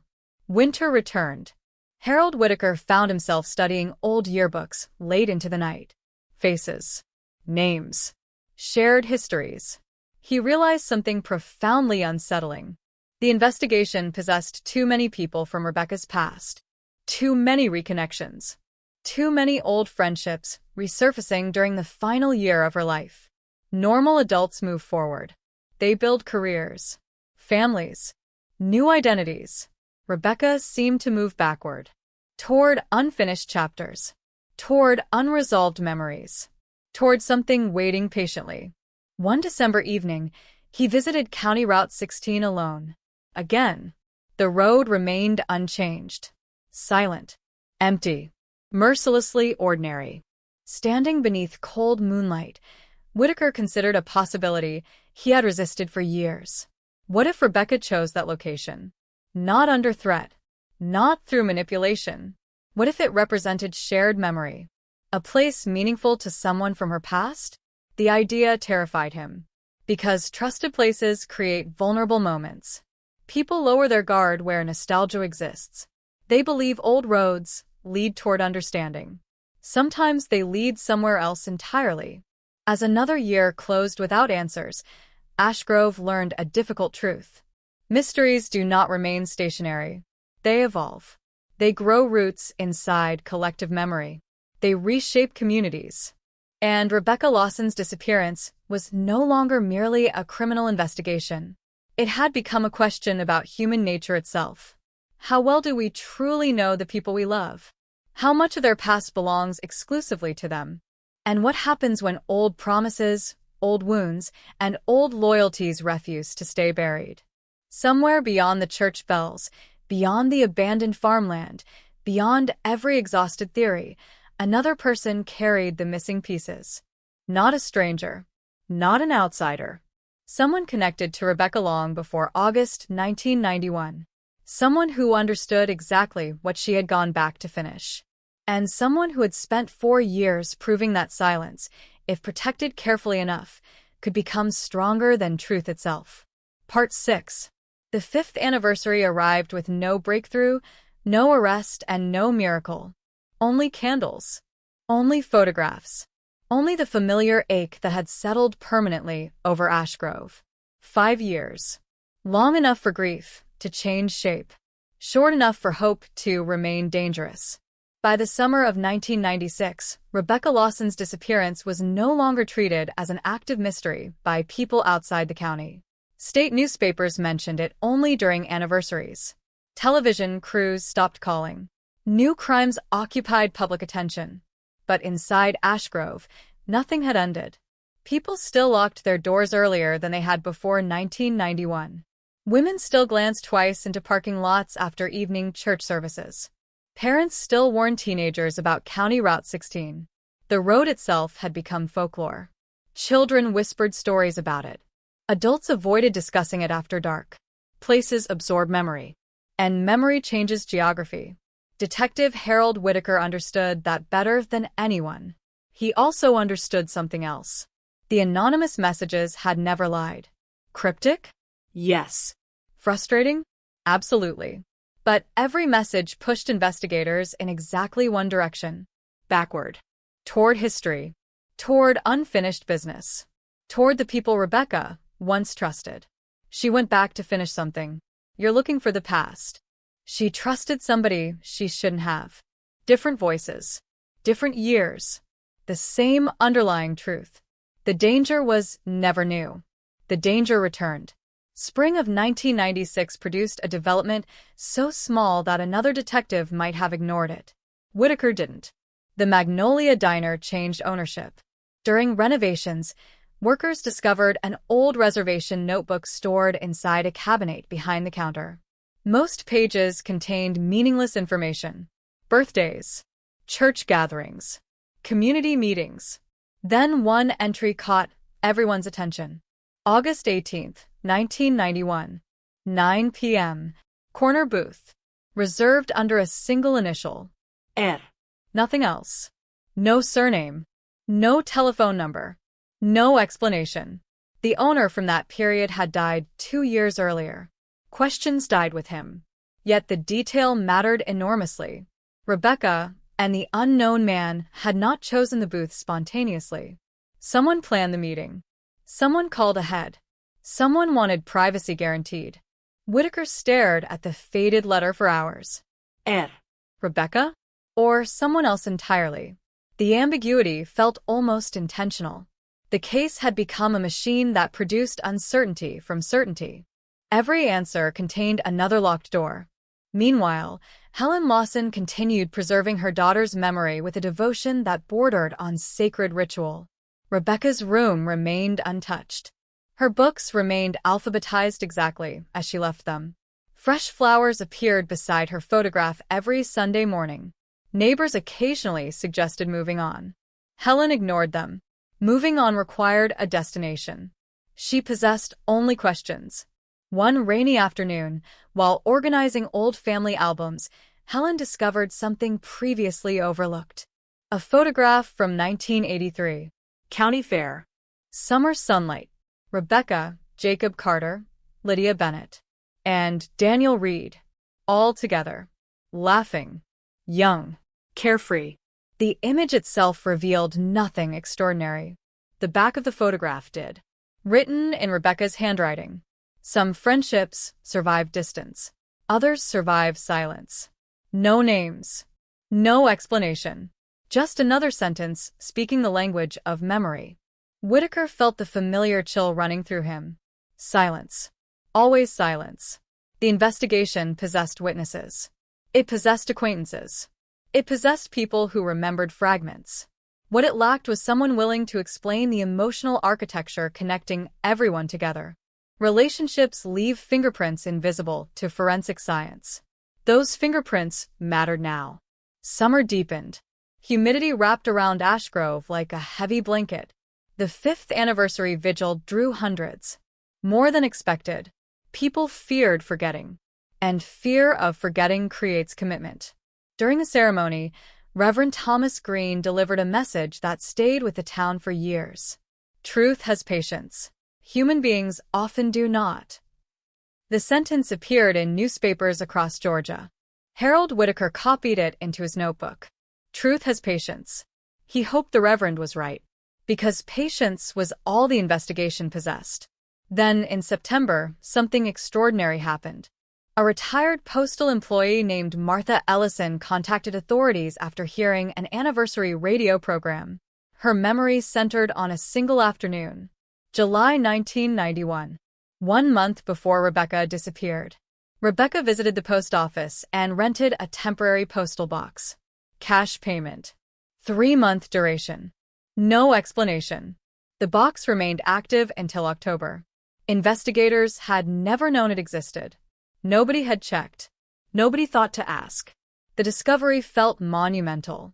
Private mail. Private communication. A hidden channel operating during the exact months preceding her disappearance. Whitaker immediately obtained access. Inside waited disappointment. The box had been emptied decades earlier. No letters. No envelopes. No preserved evidence.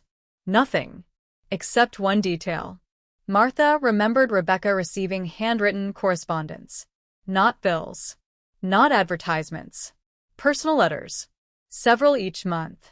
And, occasionally, Rebecca appeared upset after reading them. Not frightened. Not angry. Thoughtful. As though the messages carried emotional weight rather than danger. The distinction haunted Whitaker. People fear threats. They mourn memories. The investigation had spent years searching for predators. What if the real force pulling Rebecca backward was nostalgia itself? Autumn arrived. Daniel Reed requested another meeting. Voluntarily. No lawyers. No pressure. Just conversation. Age had changed him. Responsibility had changed him. Perhaps guilt had changed him.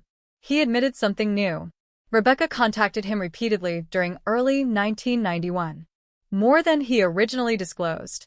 Long phone calls. Letters. Questions about people from their youth. People who left Ashgrove. People nobody discussed anymore. One name emerged for the first time. Michael Rowan. The room became silent. Nobody recognized it. Not immediately. Records eventually revealed fragments. Michael Rowan attended Ashgrove High School during the late 70s. Transferred away before graduation. Quiet. Intelligent. Almost invisible socially. Yet photographs placed him occasionally alongside Rebecca and Daniel. Another forgotten thread. Another person erased by time. Daniel described Michael carefully. People trusted him because he listened more than he spoke. Whitaker wrote the sentence down. Observers. Listeners. Quiet men. The pattern felt disturbingly familiar. Rebecca had been reconnecting with old friends. Old acquaintances. Old ghosts. How many ghosts existed? How many waited beyond the edges of memory? Daniel remembered one final conversation. Rebecca asked whether Michael ever returned to Georgia. Daniel didn't know. Or claimed not to know. The answer satisfied nobody. Winter settled over Ashgrove. 5 years. 5 Christmases. 5 empty chairs at family gatherings. Helen Lawson still placed Rebecca's favorite ornament on the tree. Still wrapped gifts she would never open. Hope changes over time. It becomes ritual. It becomes identity. It becomes survival. Detective Whitaker spent December reviewing every name connected to Rebecca's adolescence. Yearbooks. Church directories. Volunteer rosters. Patterns slowly emerged. The people Rebecca contacted during 1990 and 1991 shared something unusual. They all belonged to a specific chapter of her life. The same years. The same community activities. The same friendships. Almost as though she had begun revisiting a closed book. Page by page. Person by person. Why? That question consumed him. People do not reopen old histories without reason. Something happened. Something unresolved. Something powerful enough to survive a decade. And whatever it was, Rebecca believed confronting it mattered more than preserving distance. The anonymous caller understood that. The letter writer understood that. Perhaps someone else understood it too. Someone still alive. Someone still silent. As midnight approached on the final day of 1996, Harold Whitaker sat alone inside his office. Rain tapped against windows. Evidence surrounded him. Photographs watched from bulletin boards. 5 years. No justice. No certainty. Yet one conviction remained stronger than ever. Rebecca Lawson did not walk into danger blindly. She walked toward memory. Toward unfinished conversations. Toward people she once believed she understood. And somewhere inside those forgotten summers, those old county fairs, those handwritten letters hidden inside a rented post office box. The first chapter of the tragedy had already been written long before anyone realized they were living inside a future cold case that would one day shock the entire state of Georgia. The 6th year began with a funeral. Not Rebecca's. There had never been a funeral for Rebecca Lawson. No casket. No grave. No final prayers spoken over certainty. Only absence. Only waiting. This funeral belonged to Earl Jenkins, the old man who sat awake on his porch in August of 1991. The man who saw 2 vehicles stop along County Route 16. The man whose memory, imperfect as it was, remained one of the last living connections to that night. He died in January of 1997, 88 years old, peacefully, surrounded by family. And with him disappeared details investigators could never recover. Detective Harold Whitaker attended quietly, not as law enforcement, as a witness to the slow erosion of truth. Cold cases do not merely lose evidence. They lose people, one heartbeat at a time, one memory at a time. The dead take secrets even when they never intended to keep them. Standing beneath gray skies after the service, Whitaker realized something profoundly unsettling. Time was now working for someone else. The person who knew what happened to Rebecca Lawson had survived 6 years without speaking. 6 years without mistakes. 6 years watching witnesses age and memories fade. Silence had become an ally. And silence grows stronger with practice. Back in Ashgrove, another subtle transformation was occurring. Rebecca herself had begun turning into mythology. New residents recognized her face, without knowing her voice. Teenagers repeated stories containing details that never happened. People swore they remembered things impossible to remember. Memory was becoming fiction. Whitaker fought against that process with almost obsessive determination. Facts mattered. Reality mattered. Even painful reality. Especially painful reality. Because somewhere beneath rumor and nostalgia existed an actual woman. A woman who laughed loudly at bad jokes. Who alphabetized books at the county library. Who called her mother every Friday evening. Who trusted someone. And vanished. Spring arrived with another unexpected development.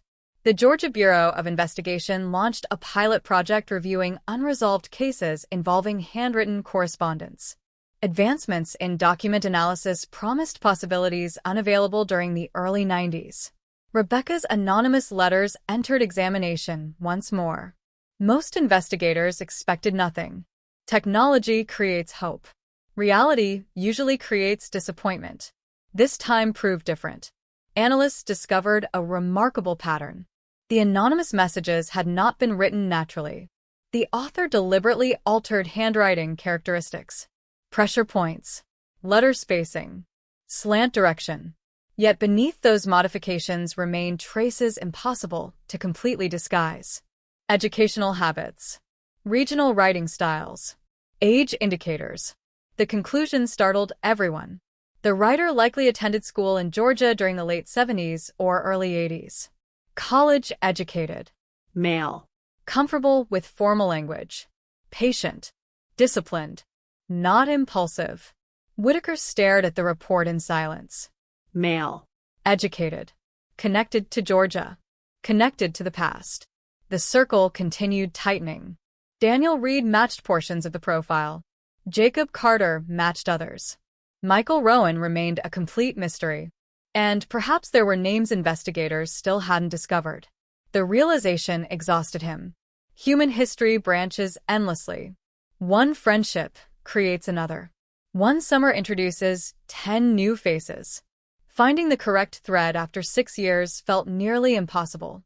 Then, in May of 1997, Helen Lawson received something extraordinary.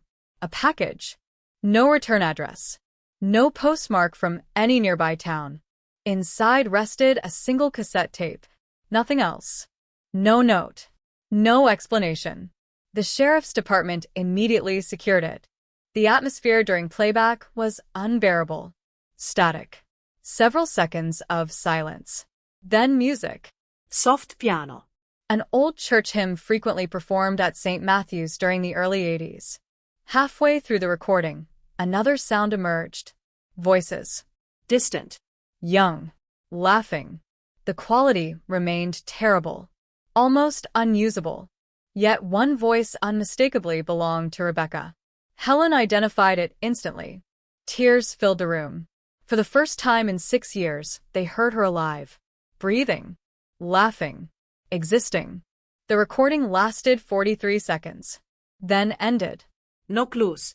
No names. No context. Forensic specialists estimated the original tape dated from approximately 1982 or 1983. The same period investigators increasingly viewed as significant. The same years connecting Rebecca, Daniel, Jacob, and the mysterious Michael Rowan. Someone possessed old recordings. Someone preserved memories. Someone waited 6 years before sharing them. Why? Whitaker asked himself that question endlessly. Guilty people destroy evidence. Nostalgic people preserve it. The anonymous sender behaved more like a curator than a criminal. As though Rebecca's disappearance represented a tragedy they witnessed rather than caused. Or perhaps a tragedy they helped create and never stopped mourning. Summer settled heavily across Georgia. 6 years. The anniversary approached again. And with it came renewed media attention. Not national. Not even statewide. But local residents never forgot. One newspaper headline captured the town's mood perfectly. Ashgrove still waits for answers. Waits. The word implied expectation. Patience. Faith. Yet patience has limits. Whitaker felt those limits approaching. He was 54 now. Older. More tired. The case occupied a sixth of his professional life. Sometimes he wondered whether the truth would outlive him. One evening in July, Lydia Bennett returned to the sheriff's office unexpectedly. Nervous. Agitated. She remembered something. Or perhaps, more accurately, she finally understood the importance of something she always remembered. During the spring of 1991, Rebecca mentioned receiving letters from someone who remembered everything. At the time, Lydia assumed she meant an old friend. Now the wording disturbed her. Someone who remembered everything. Not everyone. One person. Specific. Rebecca apparently laughed while saying it. But the laughter carried discomfort. According to Lydia, she said another sentence too. One sentence she never forgot. Some memories should stay in photographs. Silence filled the room. Whitaker wrote the words carefully. Photographs. Letters. Recordings. Anonymous messages. The investigation possessed an overwhelming abundance of preserved memories. Almost as though someone dedicated years to documenting the past. The thought led inevitably toward one terrifying possibility. What if Rebecca reconnected with a person obsessed with remembering? Someone incapable of letting history remain history? Someone who believed old wounds deserved revisiting rather than healing? The distinction mattered enormously. Most people survive pain by moving forward. Others survive by preserving every detail. Those people can become prisoners of their own memories, or wardens guarding everyone else's. Autumn arrived. Efforts to locate Michael Rowan intensified. Records remained frustratingly incomplete. His family moved frequently. Employment histories vanished. Addresses disappeared. It was as though he intentionally drifted beyond easy identification. Yet one discovery emerged from archived school documents.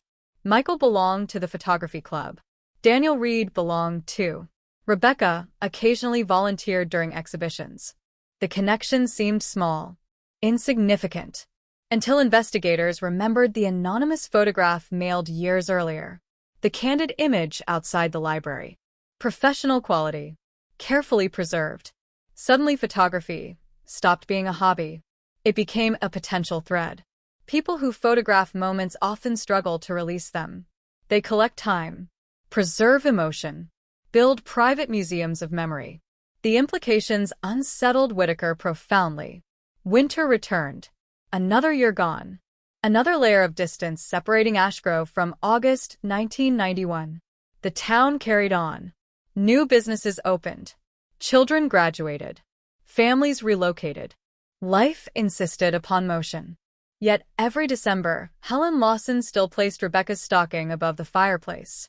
Still left the porch light on. Still believed someone, somewhere, knew exactly what happened after her daughter drove away from St. Matthew's Church. And perhaps she was right. Because 6 years after the disappearance, Detective Harold Whitaker had reached a conclusion more disturbing than any before. The person connected to Rebecca's final days was not hiding from the past.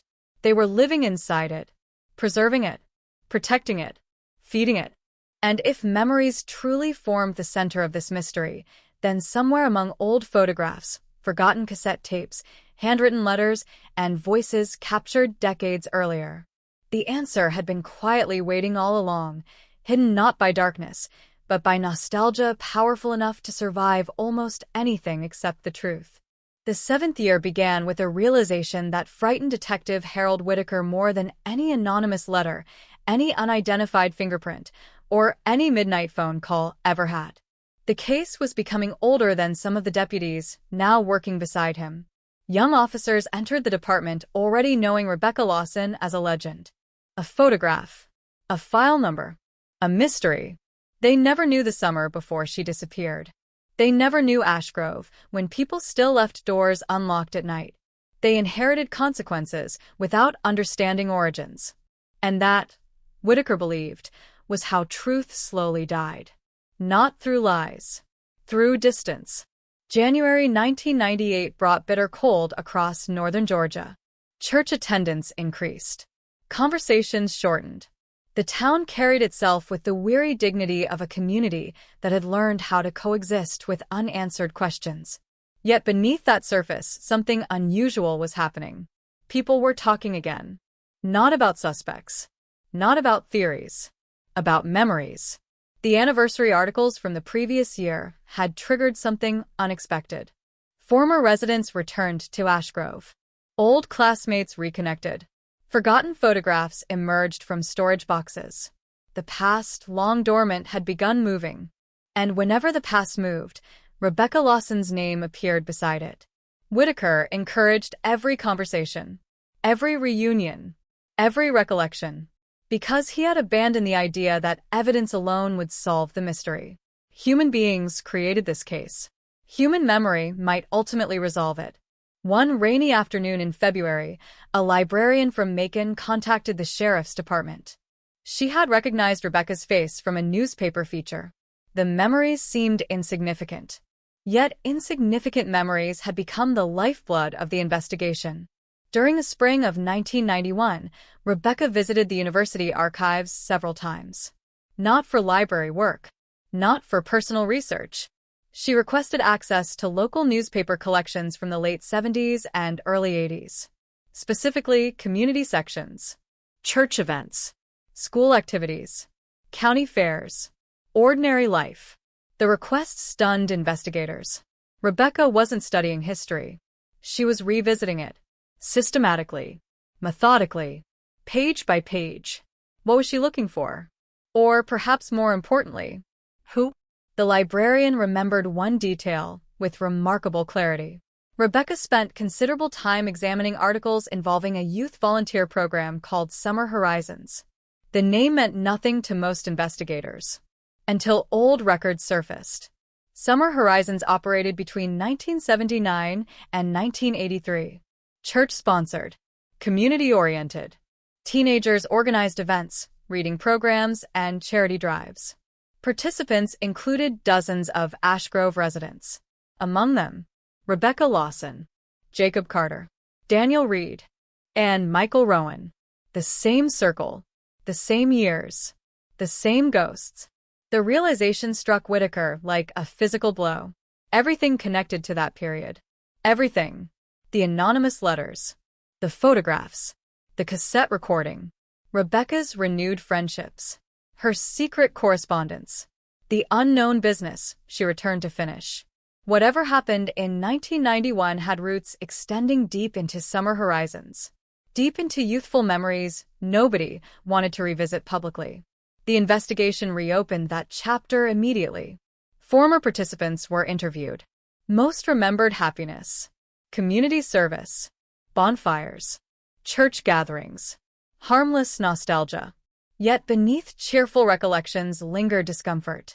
People hesitated, avoided specifics, changed subjects. Nobody lit. But nobody volunteered much either. Collective silence often reveals more than collective speech. March arrived. Harold Whitaker met with Daniel Reed again.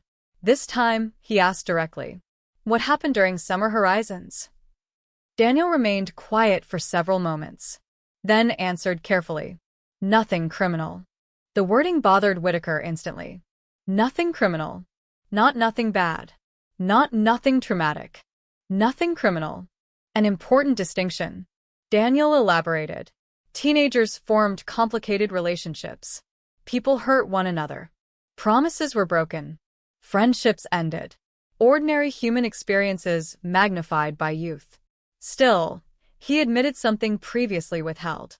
Michael Rowan and Rebecca shared an unusually close bond. Not romantic. At least, not publicly. But significant. The kind of friendship others noticed. The kind that survives inside memory long after people separate.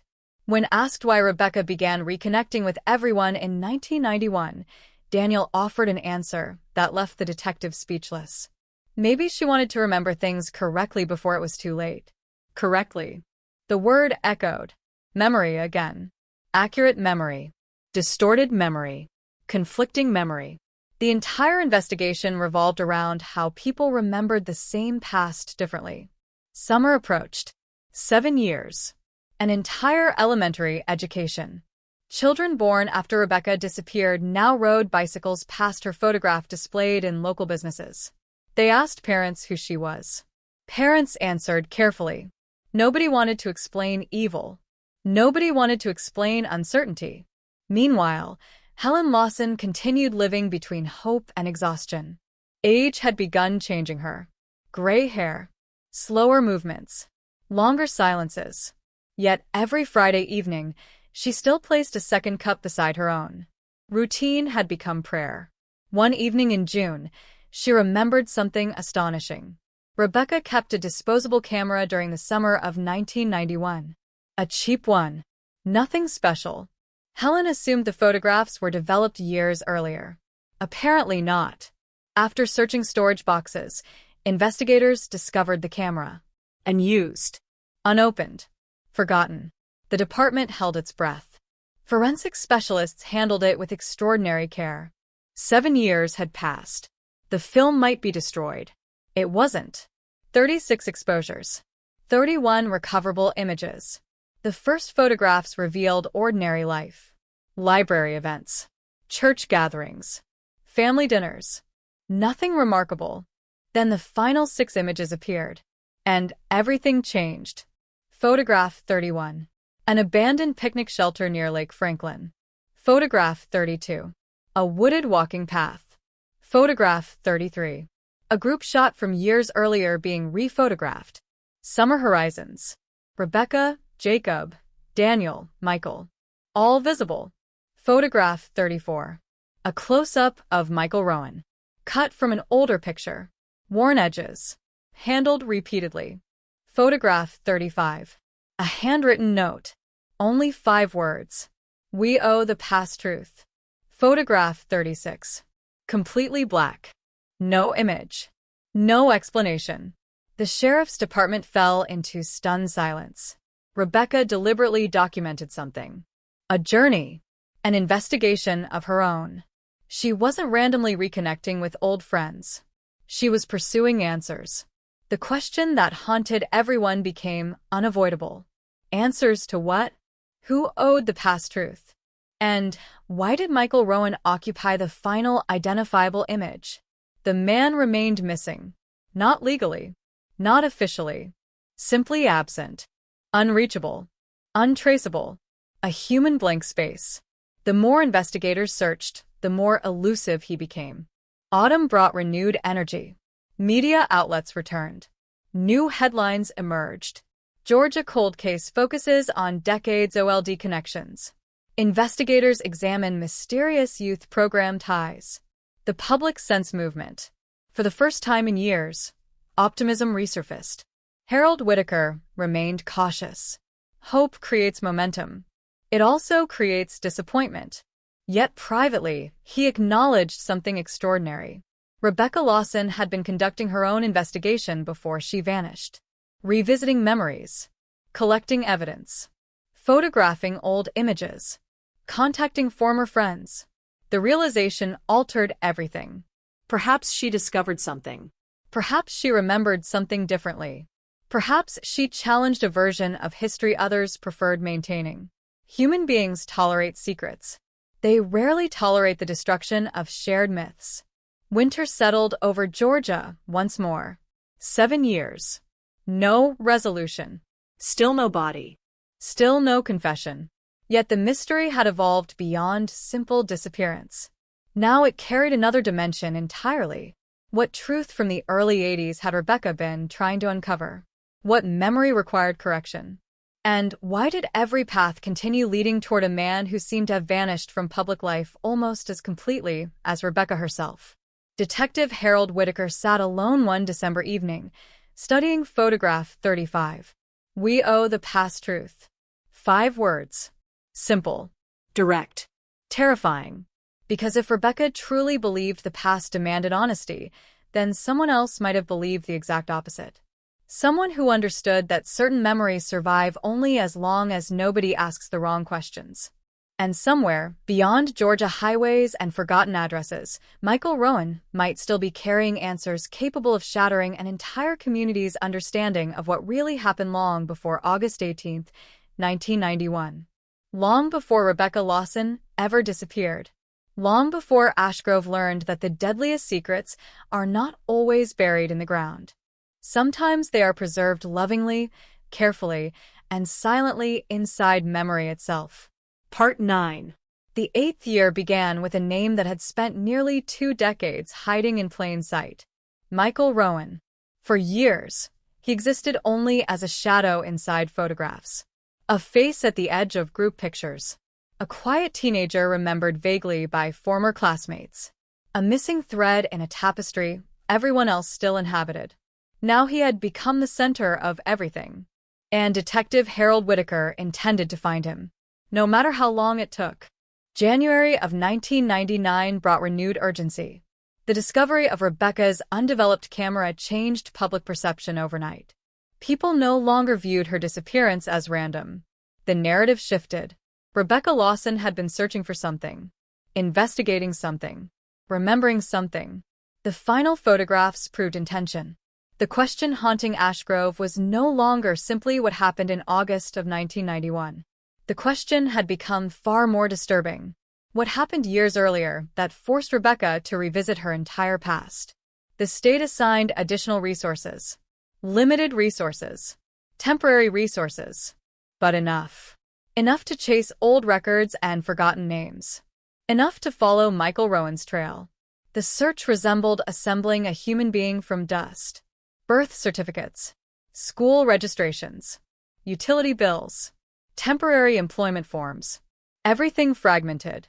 Everything incomplete. Michael's family moved relentlessly during his childhood. Georgia. Tennessee. Alabama. Back to Georgia.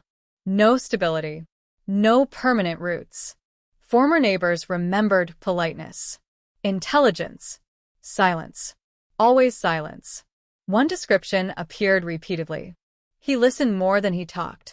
Whitaker had heard those exact words before. Quiet people frighten investigators. Not because silence indicates guilt. Because silence creates projection. Everyone remembers a different version of quiet individuals. Nobody truly knows them. Spring arrived. Then finally, a breakthrough. Michael Rowan was alive. Living under his legal name. North Carolina. Small mountain community. Working as a restoration photographer. The room fell silent when investigators read the report. A photographer. Of course. Photographs. Memory. Preservation. The pattern felt almost cruelly obvious. For years they searched through evidence pointing toward memory as if it were metaphor. Perhaps it had always been literal. Harold Whitaker made the trip personally. 8 years of questions deserved no intermediary. The drive north felt longer than geography justified. By the time he arrived, he had imagined dozens of possibilities. None prepared him for reality. Michael Rowan lived alone in a modest farmhouse surrounded by trees. No extravagance. No secrecy. No signs of panic. The man who opened the door appeared calm. Older. Gray beginning to touch his hair. But unmistakably the same person from Rebecca's photographs. Recognition crossed his face immediately. Not surprise. Recognition. As though he had been expecting this moment for years. The interview lasted nearly 6 hours. And by the end, Whitaker understood one devastating truth. Michael Rowan had never stopped thinking about Rebecca Lawson. Not once. Their friendship began during summer horizons. Teenagers connected by books, photography, and long conversations about leaving small towns behind. Others assumed romance. Michael denied it. Rebecca denied it. The reality proved more complicated. Some human connections resist simple labels. They become entire worlds unto themselves. They survive absence. They survive distance. Sometimes they survive too long. Michael admitted remaining in contact throughout the 80s. Letters. Phone calls. Occasional meetings. Nothing hidden from law enforcement intentionally. Nobody asked the right questions. Then came the revelation. In late 1990, Rebecca contacted him with unusual urgency. She wanted to discuss something that happened during summer horizons. Something everyone else seemed to remember differently. Whitaker felt his pulse quicken. At last. The center. Michael struggled for words. Memory complicated certainty. Years altered perspective. Still, he remembered Rebecca saying one sentence exactly. "We build our lives on a story that isn't true." Silence consumed the room. Not true. An entire generation carrying the wrong version of events. Michael explained further. During the summer of 1982, a serious incident occurred involving several members of the volunteer program. No crime. No police involvement. But emotional damage. Betrayal. Broken trust. People drifted apart afterward. Nobody discussed it openly. Time buried everything. Or seemed to. Rebecca apparently wanted to revisit those memories. Correct them. Understand them. Why now? Michael didn't know. Or perhaps couldn't articulate it. The detective pressed harder. Did he meet Rebecca in August 1991? No. Did he send flowers? No. Did he write anonymous letters? No. Did he know who did? Long pause. Very long pause. Then a carefully chosen answer. I think someone wanted her to leave the past alone. The words settled heavily. Someone. Not speculation. Not possibility. Someone. Whitaker asked for names. Michael refused. Not aggressively. Sadly. As though protecting memory itself. Summer approached. The 8th anniversary carried a different atmosphere. Hope had returned. Dangerously. People sensed movement. The investigation finally possessed direction. Yet with direction came uncomfortable questions. Former Summer Horizons participants began contacting attorneys. Journalists requested interviews. Old friendships experienced strain. Because memories, once challenged, become battlegrounds. Everybody remembers pain differently. Everybody assigns blame differently. Rebecca Lawson may have reopened wounds others spent decades sealing shut. One evening in July, Helen Lawson met Michael Rowan. Private meeting. Church basement. No investigators. No reporters. Just two people connected through absence. The conversation lasted hours. Afterward, Helen emerged visibly shaken. She shared only one detail with Harold Whitaker. Michael loved her in his own way. Nothing more. The detective didn't press. Some truths belong exclusively to grief. August arrived. 8 years. Candles again illuminated St. Matthew's Church. But this year felt different. People whispered names. Michael Rowan. Daniel Reed. Jacob Carter. The mystery had faces now. History had faces. And history, once personalized, becomes infinitely more complicated. That same week, another anonymous letter arrived. The first in nearly 3 years. The envelope contained a single photograph. Summer Horizons. Teenagers gathered beside Lake Franklin. Rebecca stood near the center. Michael beside her. Daniel in the background. On the reverse side appeared 8 handwritten words. She was never supposed to remember everything.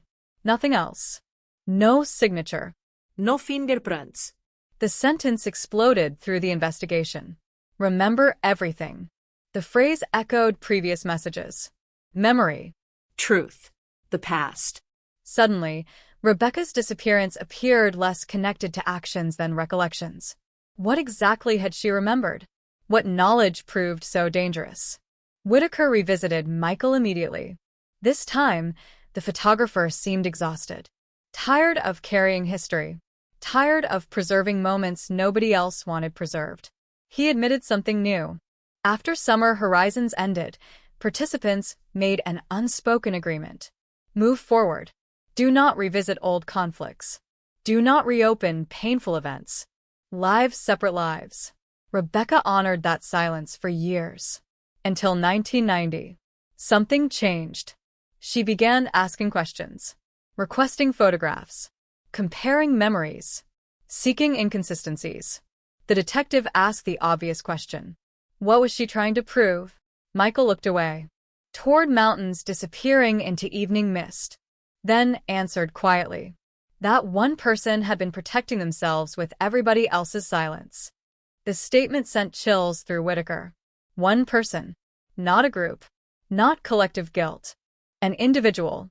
Someone benefiting from forgotten history. Someone terrified by accurate memory. Autumn descended upon Georgia. Leaves covered churchyards. Wind moved through empty roads. And Detective Harold Whitaker realized the investigation had reached a threshold. For 8 years, they searched for a killer. Perhaps they should have been searching for a witness. A witness to something older. Something foundational. Something Rebecca finally remembered correctly. Winter arrived. The year ended without arrests. Without confessions. Yet certainty had grown. Rebecca Lawson did not disappear because of what happened in 1991. She disappeared because of what she understood about 1982. The final months of her life represented an investigation. Her investigation. She followed photographs, letters, old friendships, shared memories, and somewhere along that path, she encountered someone who preferred the original story. Someone who needed silence more than truth. The cruel irony devastated Whitaker. Rebecca worked in a library. She dedicated her life to preserving knowledge, to protecting stories, to ensuring memory survived. And perhaps that devotion led her directly toward a secret that an entire generation unconsciously agreed never to examine too closely. Because sometimes communities do not lie. They simply remember, selectively. And selective memory can become one of the strongest fortresses ever built. Part 10.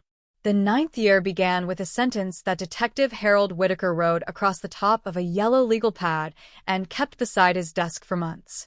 Rebecca Lawson was investigating a memory. Not a person. Not a location. Not a random act of violence. A memory. The realization changed everything.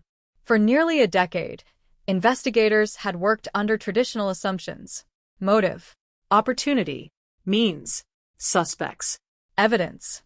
But what if the true crime scene existed inside the collective recollection of an entire generation? What if dozens of people carried fragments of truth, while none possessed the complete picture?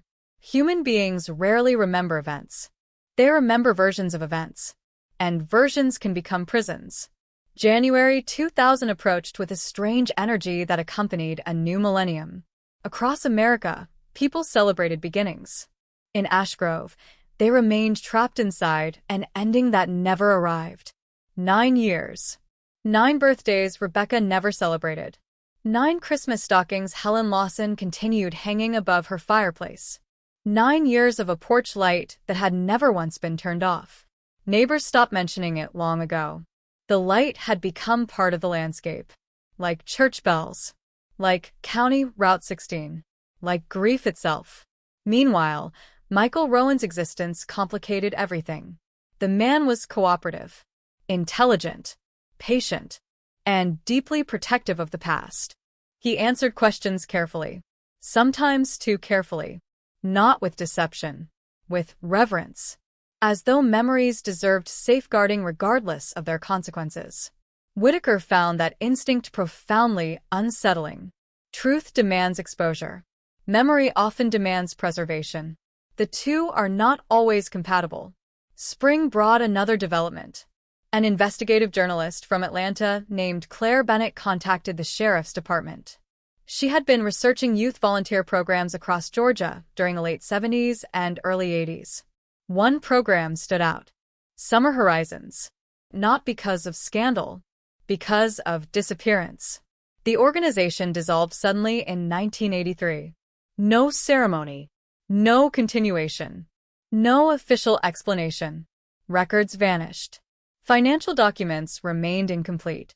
Community leaders offered vague answers. People simply moved on. Claire believed that was unusual. Organizations built around churches and youth programs rarely evaporate without discussion. Someone always preserves traditions. Someone always commemorates service. Summer Horizons left almost nothing behind. Whitaker listened carefully. For years, investigators treated the program as background. Now it felt central. The detective requested every document Claire possessed. Boxes arrived. Photographs. Volunteer rosters. Meeting notes. Fundraising newsletters. The past returning through paper and ink. One document changed everything. Minutes from a leadership meeting held in September 1982. Most discussions involved ordinary community matters. Then one line appeared. Item 7. Private matter regarding participants. Resolved internally. No further action required. No names. No explanation. No details. Yet the wording struck Whitaker immediately. Resolved internally. Communities often use soft language for painful realities. The sentence felt deliberate. Protective. Almost defensive. What exactly required internal resolution? And why did nobody speak about it afterward? The detective assembled surviving adult organizers. A difficult process. Some had passed away. Others moved. Those who remained remembered remarkably little, or claimed to. One elderly pastor offered a curious statement. There was concern about preserving young people's futures. Preserving futures. Another gentle phrase. Another avoidance. Whitaker pressed harder. The pastor sighed, looked down, then spoke carefully. Sometimes communities choose mercy over truth. The room became utterly silent. Mercy over truth. The sentence lingered. Because mercy for one person often demands silence from many others. And silence had defined Rebecca Lawson's case from the beginning. Summer of 2000 arrived. 9 years. The annual vigil continued. Smaller now. Older. The same faces. The same candles. The same unanswered questions. Yet this year carried something unfamiliar. Expectation. People sensed movement. Not toward immediate resolution. Toward understanding. There is a difference. Understanding explains suffering. Resolution merely ends it. Helen Lawson had aged visibly. Her hands trembled slightly while holding Rebecca's photograph. But her voice remained steady. My daughter believed memories mattered, she told reporters. Maybe that's why she kept following them.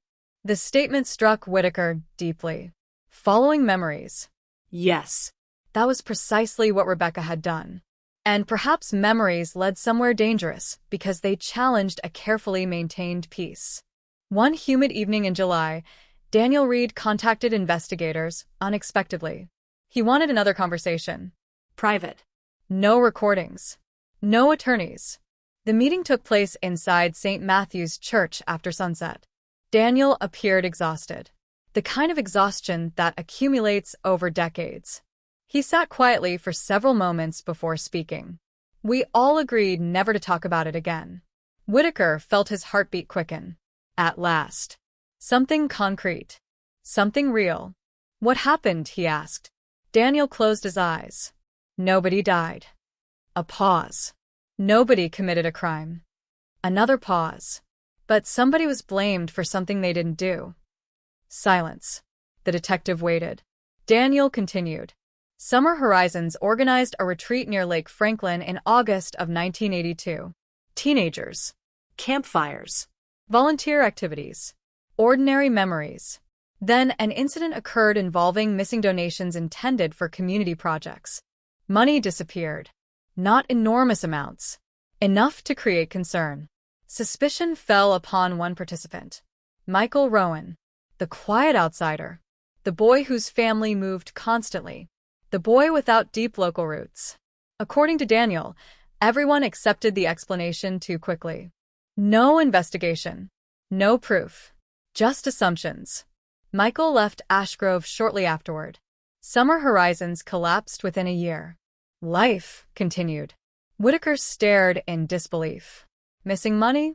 That was it? Could an old misunderstanding really cast shadows across 2 decades?